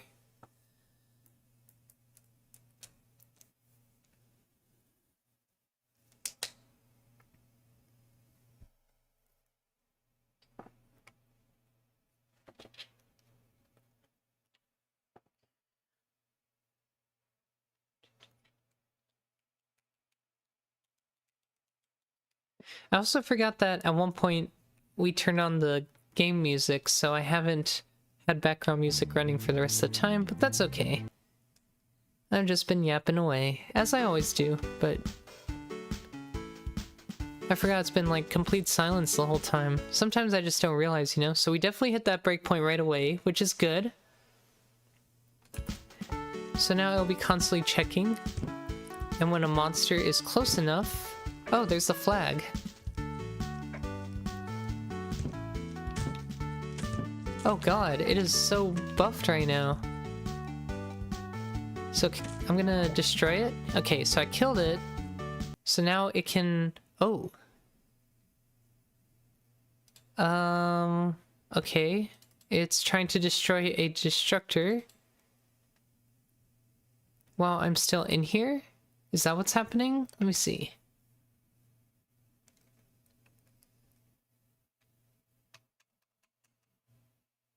So...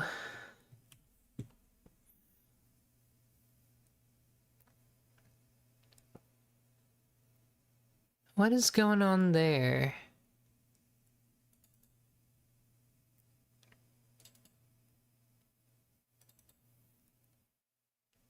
So this doesn't really tell me much. We're gonna have to run a debug build for this. Unfortunately, the release build can only tell me so much information. So, but this is concerning. It's, again, something memory related. At least that's what it looks like. So, we're gonna have to see what happened. My guess is there is a pointer, but now the pointer is invalid? Like it's pointing to something completely unrelated? That's my initial guess. But we'll see.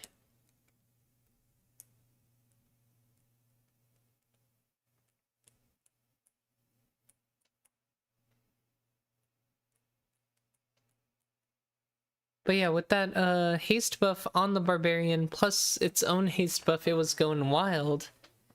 So at least that was working. Like the 600 range is massive.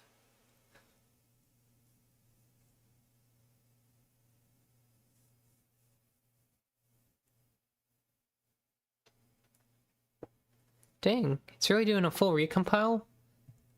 I don't think I changed much. It's having to recompile the whole thing.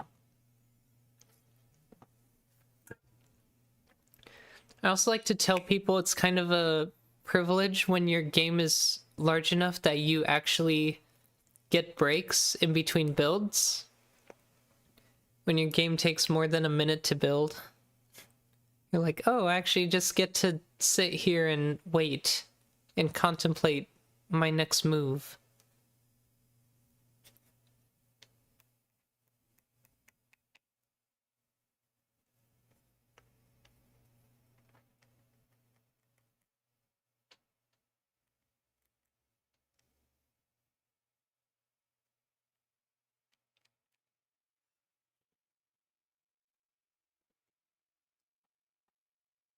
We did a lot of programming today. But yeah, debug mode takes a while, so just waiting for the console to... well, the game to load, basically. Everything's like 3 times as slow. Probably more, honestly, but yeah. It'll definitely let us debug. That's for sure.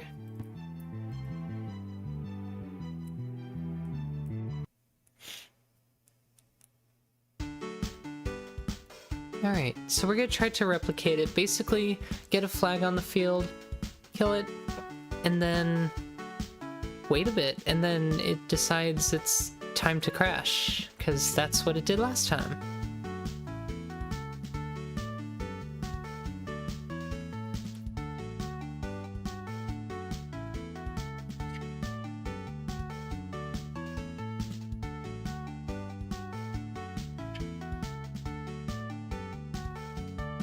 Yeah, very long loads in debug mode. Ugh.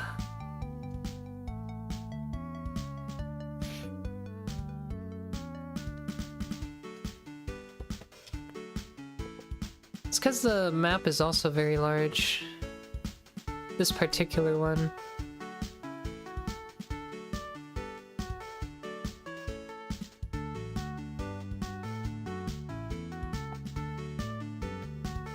I should get the chapter 4 stage music implemented in the maps too. I already have the music from our music composer, just need to actually put it in there. So it already placed a flag down. So it's like, okay, let me destroy the flag, right? Okay, so the flag's dead. Now after 20 seconds it should try to place another one. At least that's what I hope it does. Okay, so here we go. So I think it basically was ready to place another flag, and then something happened, right?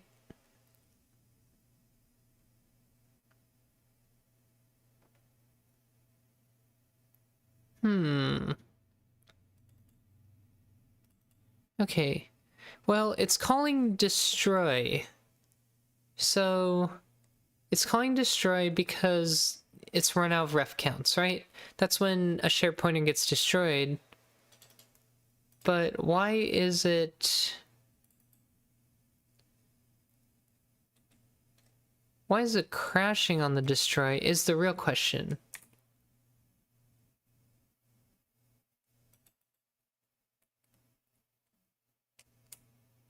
None of this is helpful. I'm trying to find...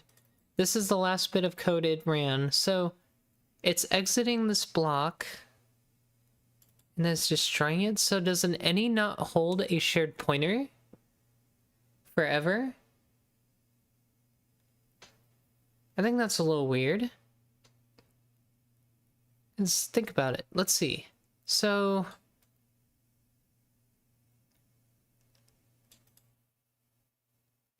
we any casted this to a shared pointer. It turned out to be, let me see. So this was a brand new, oh, this is blank. Everything's blank here. Or it's just a blank monster. Probably bad data or something. Let me see. Attributes. Error. Okay, so this looks like it's bad data. It just so happens that some things are lining up to look like they matter, but they're actually not. Like you can see this damage number pointer is definitely invalid. So this is just junk data. So that's misleading. Okay, I think I understand. If this monster is dead and we assign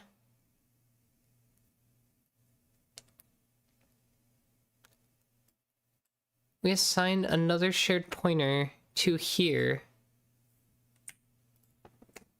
I'm still curious, is this actually...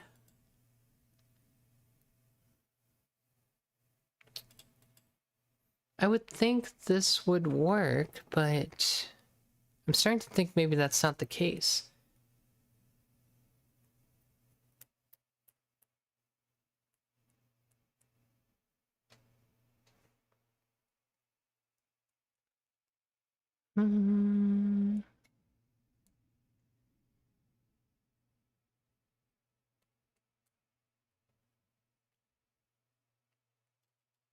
But we're basically trying to deconstruct invalid memory. Maybe it's trying to deconstruct this? Okay, let's think about that, right? We changed any. So does it think this needs to be deconstructed and it's trying to get rid of it? But we've changed it in the middle, so it didn't get destroyed here?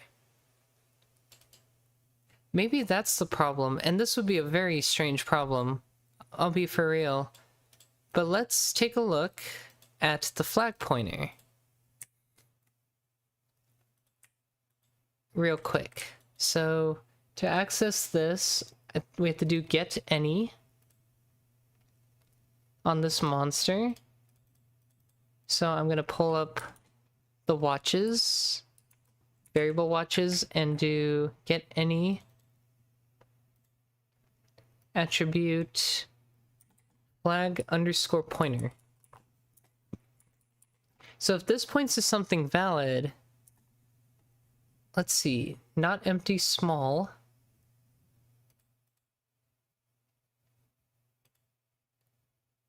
So can I cast this in here? Let me try. I hope this works. Let's see if it evaluates. It looks like things can be evaluated in here, so I'm hopeful. Any cast is undefined. Well, I guess not, huh? Okay.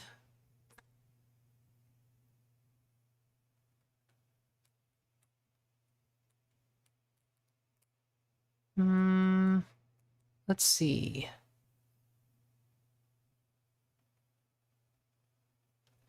I mean, there's another way to look at this. Instead of doing this and tracking it that way, we can track it by detecting any flag objects and then storing an attribute on their side that points to us, which is also possible.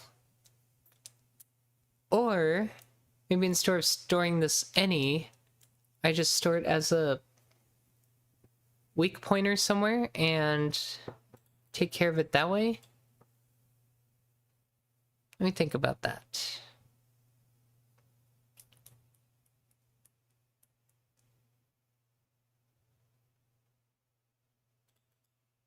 Because if I store it as a weak pointer, it won't be owned. This won't be the last place it gets destroyed. I think that's the issue, is trying to get destroyed somewhere else, and now this is the only remaining reference to it, and I'm getting rid of it here inside of a monster list that is being updated. I think that's the problem. Okay, I remember this. This monster AI is running inside of a monster update loop. So the monster list, it's completely like set in stone right now. Every monster is in a specific spot of memory. If we decide to adjust this list during the time we are updating all the monsters, memory's gonna get screwed up so bad. And that's what's happening here, is this shared pointer is finally dying after it's technically going to be destroyed. Where does it have to go if it's the only remaining piece of memory here? The only shared pointer. I think we have to provide a weak pointer instead. That way this is never owning, which is what we want. Okay. So I think that's the new play, is we need to treat this as a weak pointer. That'll be a lot less bug prone. Okay, so we'll do it that way. We do have to grab a shared pointer to turn into a weak pointer, though, when we're going in here. Either that or we find the shared pointer inside the list and grab it that way.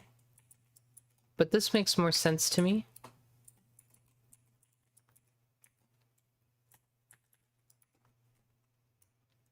So it will look like that. And then these have to be locked before they can be accessed. Well, not flag is still... it's not lock anymore, or it's not anymore, it's now expired. So if flag.expired, or...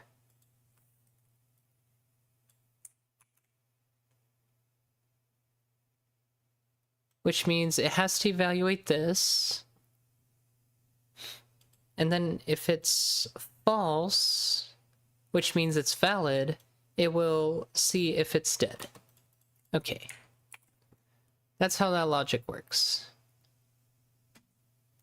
My hope is that that fixes any issues with memory ownership, because this here should not be owning any of the memory. Although, isn't this shared pointer dying immediately? Don't we need the actual shared pointer from the list? Does that mean spawn monster is more useful if it provides the shared pointer from the list and not the direct object? How many places would I have to change the code for this to make it work?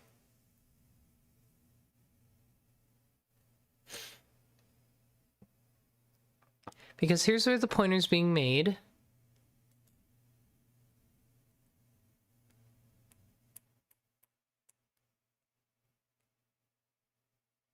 Oh, that's what I didn't do. I didn't do make shared, did I? That's probably why it's...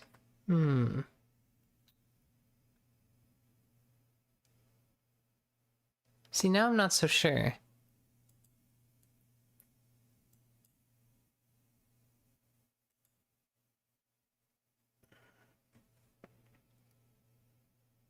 I really just had to find the monster that matches the pointer inside this list. Well, not monsters to be spawned, but the monster list itself, and grab it from there. It's like, I will have this, but I have to grab the shared pointer. I wonder if I can provide another version of this that returns the shared pointer itself. It would do the same thing, right? There's no reason for it not to. Yeah. I don't see why not. Why don't we make another version of this so that we have the flexibility of deciding, okay, I need this shared pointer or that shared pointer. This pointer or that pointer. And so this shared pointer is going to be a reference to whatever is being inserted in this list because it gets moved. I believe a move happens when this occurs. Let's check.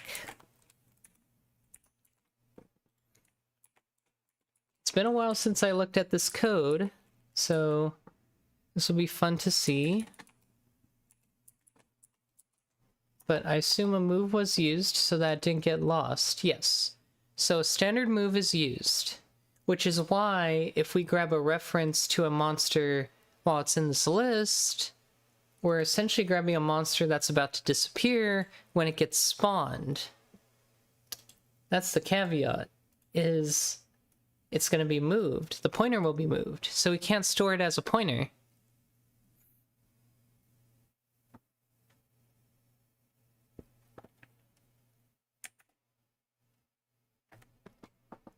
So this now makes more sense.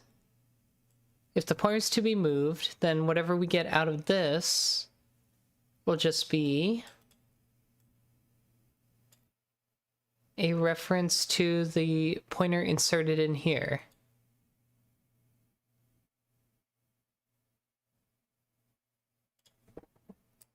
So I want to return that.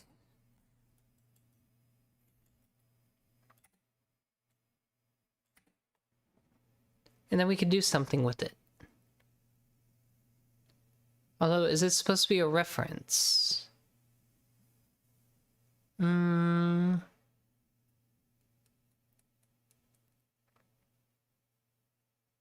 think so, yeah. It's supposed to be a reference because it's in a container, so it's safe.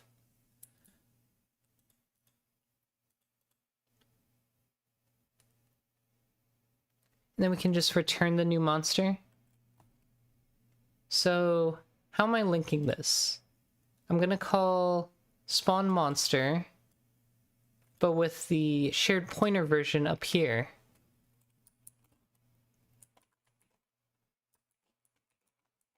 That way this remains the same.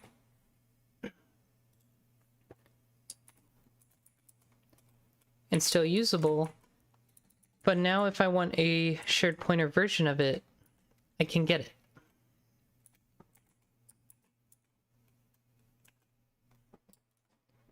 And if there's any further things I have to add, I can add them in here. But then it doesn't work the other way around, does it?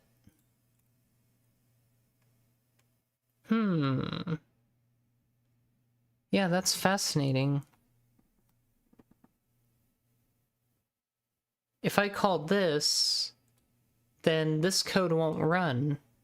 It's like I have code that's common between these two, but that return different things.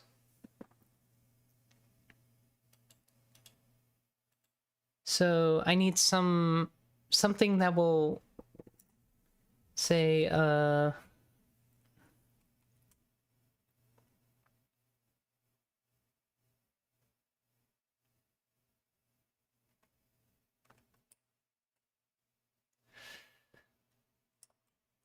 track boss encounters.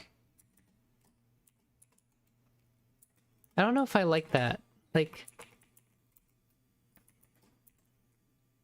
because now I have to include that in both of these. And what if I had more stuff, right? Then the name of this changes, or I have more lines to copy paste between. So I run into the same issue.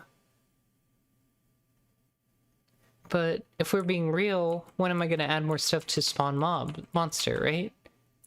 It's just, what if these desync? Could there be a better way to do this?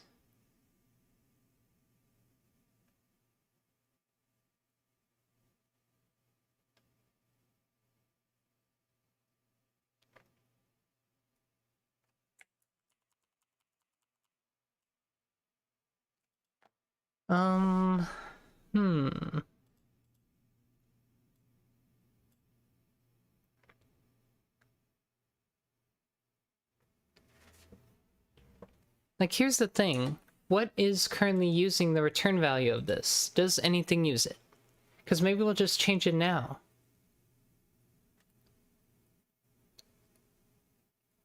Okay. I see some things use it.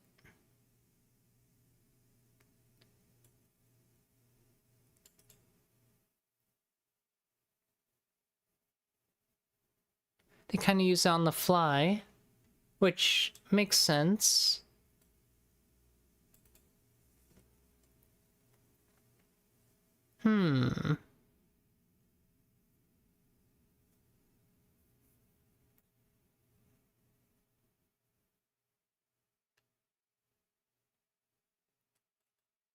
Oh, and a lot of test methods use it too, of course.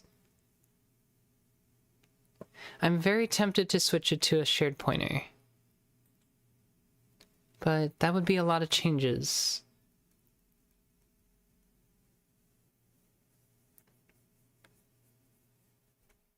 I guess the question becomes, can I use it the other way? Can I use it the reference?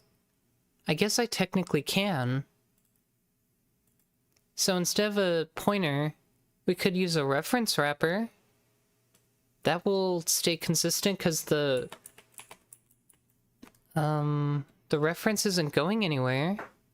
So are we using a reference wrapper instead? Let me think if that makes sense real quick. I don't see any initial problems with using a reference wrapper, just kind of unconventional. But I really want to store the monster to reference, so... And I guess the other issue is... we can't validate if it's even blank at first, can we? Can a reference wrapper be null? I assume it could be. Reference... underscore wrapper. Also, it's getting dark in here. Let me turn on a light. I usually don't code this late, but today's kind of an exception. Reference wrapper. It does not have like an operator bool, so that actually might matter. Now let me turn on a light.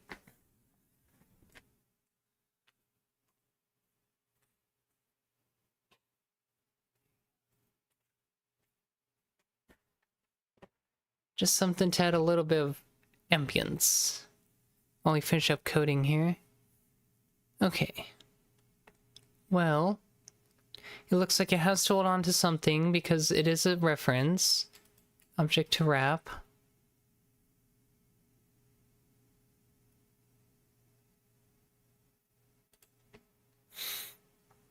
Which makes sense.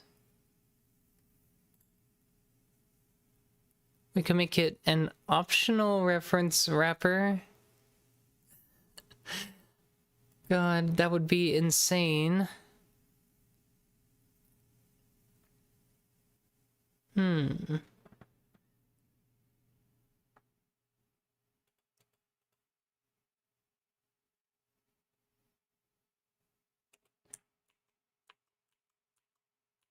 Is there a problem with the weak pointer part stuff not working? Did I even try this? Or did I just immediately jump to trying other code? Like, did I even try this? Or did I just stop in mid-build?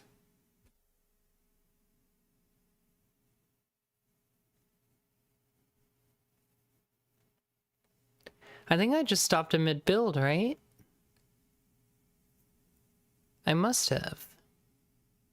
Probably because I, like, realized something, but then I'm like, okay, well, I still need to try and see if it works, but I think we're gonna have to investigate this next time, or figure out another alternative. Like, find a solution that actually will get us the result we're interested in.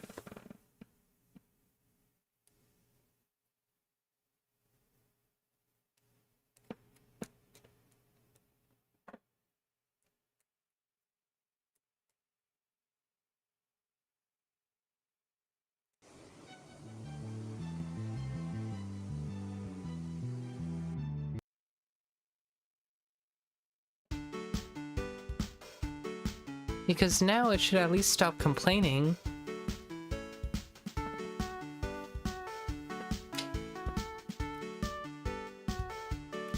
And in the best case scenario, it actually works now.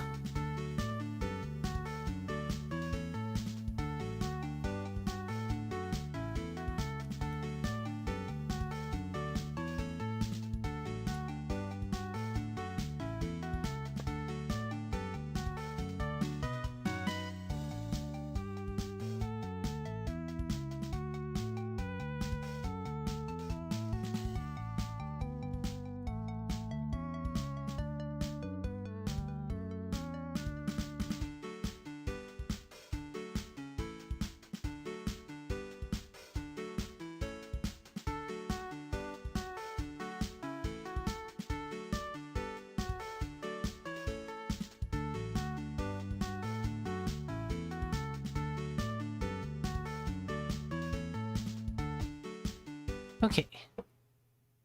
Oh. We don't even get a chance to even try. Let me see.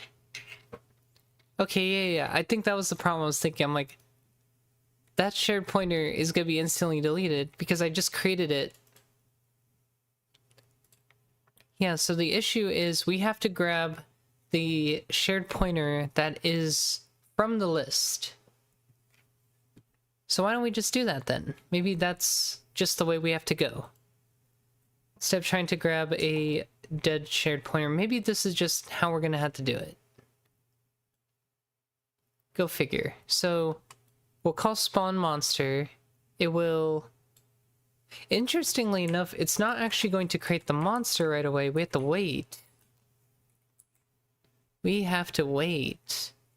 But do we want to look at the... Like, do I even have access to monsters to be spawned? Monsters to be spawned.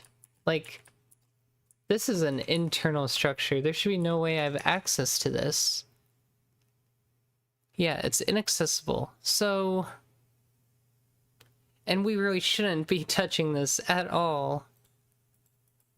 So to look through this would be wild.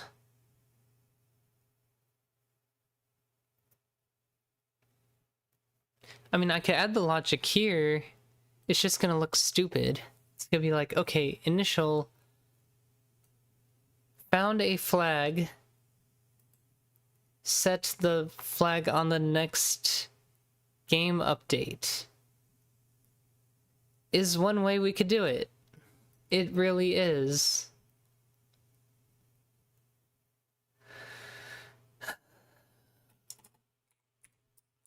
Let's see.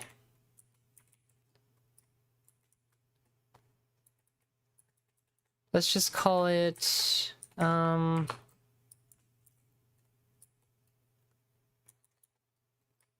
wait 1 tick. I'm literally just gonna make a new attribute called wait 1 tick.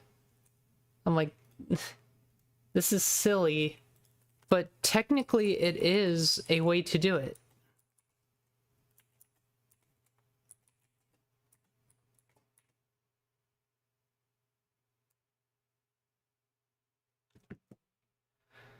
Okay.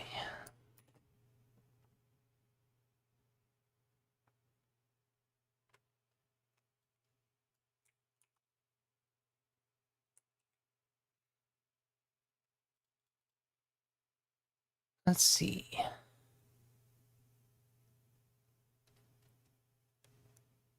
So it's gonna be false by default. But if it's true,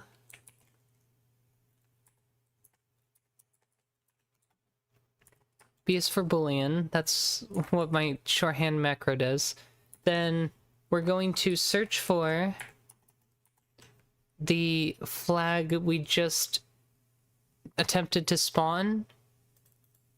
The reference and pointer should be the same. So there's that. Wait a second. Let's think about this some more, okay? Nothing is ever going to despawn. At least none of these things will. The flag will never despawn. If we make that assumption, then can't we just use a pointer? Like a raw pointer? Right? We can just use a raw pointer. And once it's not null, it will forever point to whatever the last flag thrown was. I think that's the way we go. So this isn't a weak pointer, this is literally a pointer. A monster pointer. And that's it. It's just a raw pointer. So any cast to a monster pointer. And by default, it's going to be null pointer. So we can actually just do that here.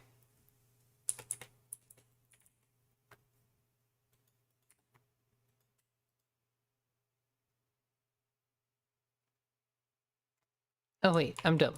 Go back. Yes. So default is null pointer, which is 0, I think? Whatever. So if flag... If not flag, or flag is dead, then set flag pointer equal to the address of this guy. And that's it. That should be all we have to do. No more problems.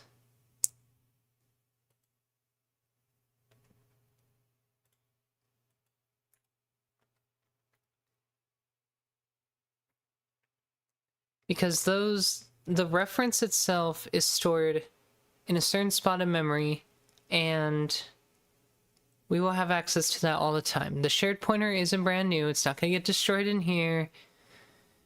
We don't have a weak pointer to a shared pointer that's getting destroyed right away. That's silly, so I think this is the play. We're just using a raw pointer against whatever this function returns. And that's always going to point to the same spot of memory because that pointer is pointing to something that's heap allocated, and that heap allocation is staying there. It's not going anywhere. Make shared makes a heap allocation, and we're keeping that. That's my line of thinking here.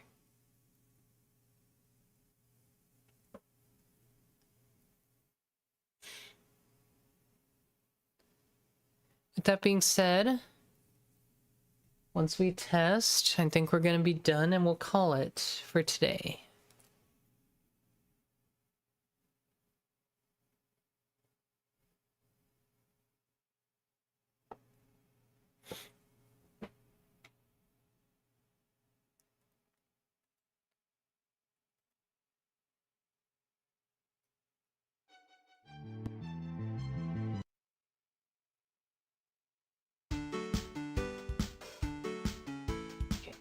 We're back in release build. They'll be faster. Oh. A bad any cast? Why? Oh, it just doesn't exist yet. Hold on.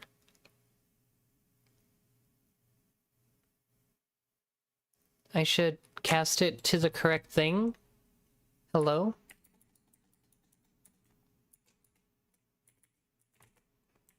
I assume that can be counted as a monster pointer as well?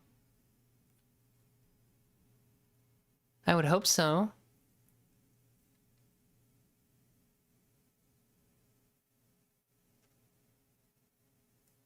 Alright. Hope for the best. I just accidentally made it something else that wasn't a monster pointer.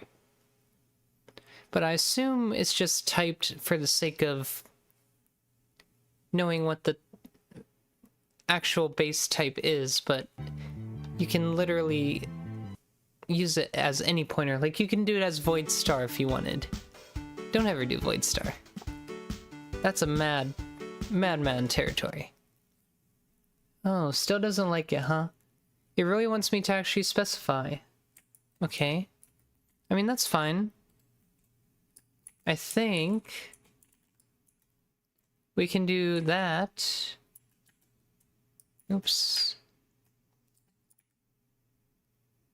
I would hope. Type name is not allowed. Okay, what else could we do? If we can't do this...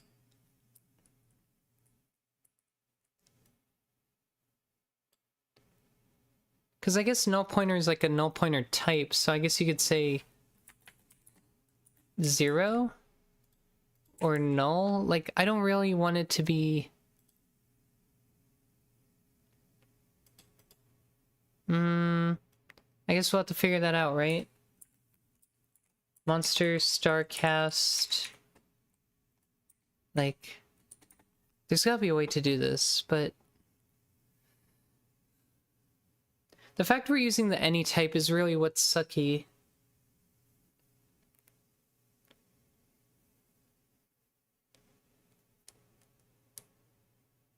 So maybe, like, I still have a couple of ideas, right? We could just throw in the towel and make this return also a shared pointer that we can reference. We can make it so we have another type that returns using pointers. Like, that's simple enough to do. Let me think here. Yeah, like, what's one more, right? I'll think of a decent solution tonight and we'll implement it tomorrow.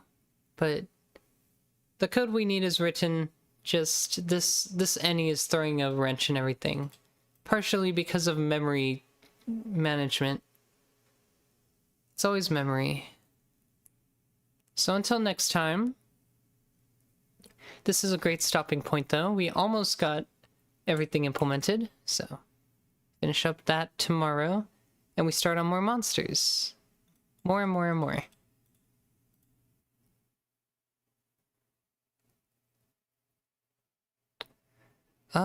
I do not utilize memory arenas. I mostly just heap allocate away as necessary. Fun. A lot of C++ STL in here. So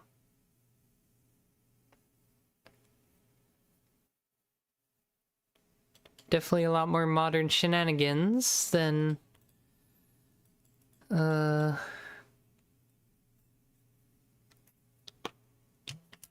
I used to do. If you're programming for, like... I remember programming, like, Nintendo DS Homebrew and doing something memory arena-ish. Because it just works a lot more naturally in those kinds of environments.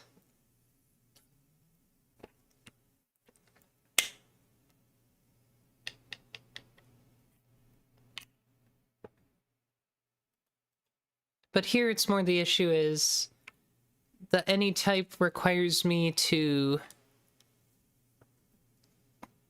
cast it to a certain type. It can hold literally any type, and then I originally intended to store a shared pointer because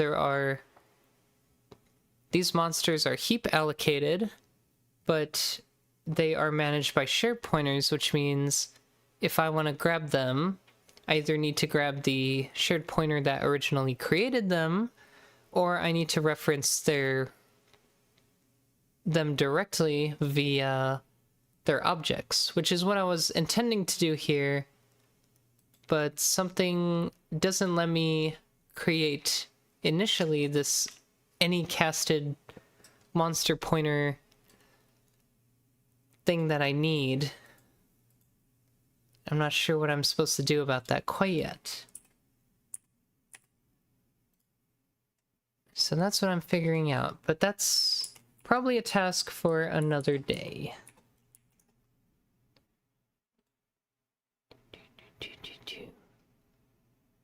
I don't think I've ever seen an attempt to... Let's see. Maybe I could do it this way. What if I did... Monster pointer... blank is equal to null pointer, and have it infer the type via that. Wow. Typing. Okay. I guess it might be able to assume the type is monster pointer that way. Okay, that might actually work. There's an idea. It's kind of weird.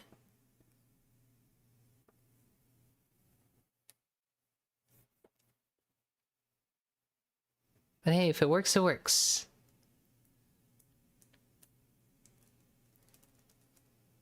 Let's see it.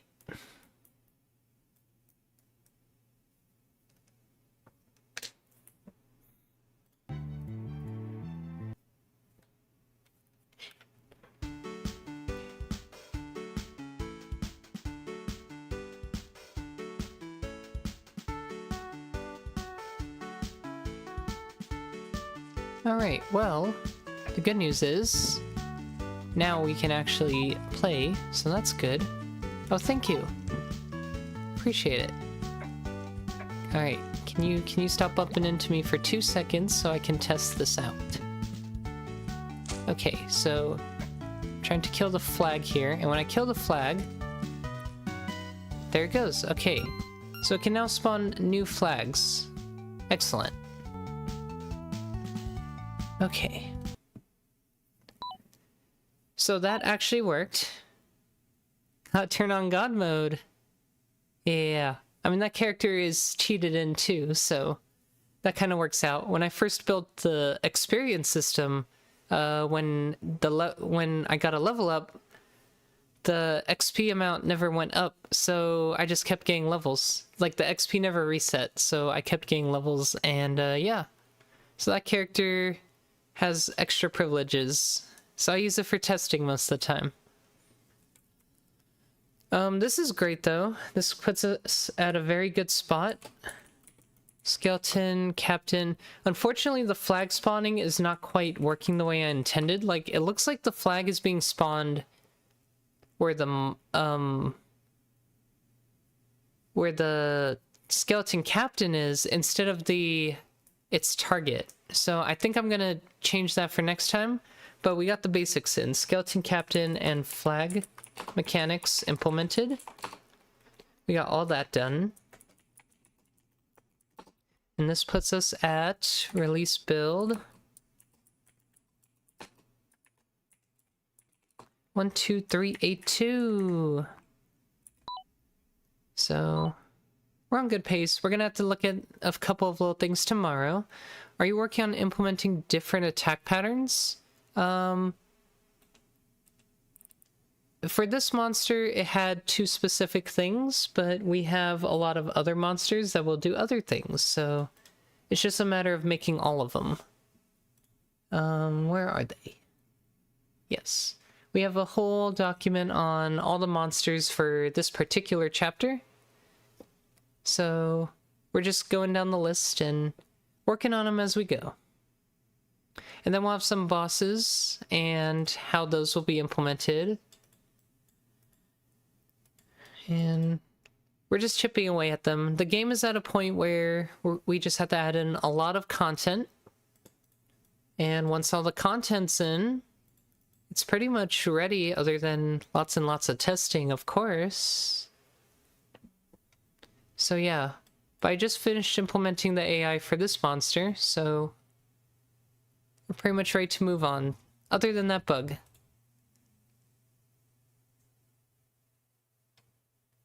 Which I will write down here real quick. Check flag spawn location. Oh, wait, this is not my to-do. This is the boss document. How about the to-do list? So those were done today, and this is what we do tomorrow. Cool. Always good to have a to-do list. You just kind of quickly jot down anything at the end of the day so you know where to start up tomorrow, or whenever you work again. Alright, and there's a good commit. Push that branch up. And we're done. Alright, what a good day of coding. A lot of fun stuff. Implementing the monsters and seeing them come to life and making all their mechanics work is part of the fun. So, programming is fun. It's also frustrating and hard sometimes. Life of programming, right? For those of you that tuned in today, I hope you enjoyed the stream. Thanks for watching. And we will see you all next time. Bye.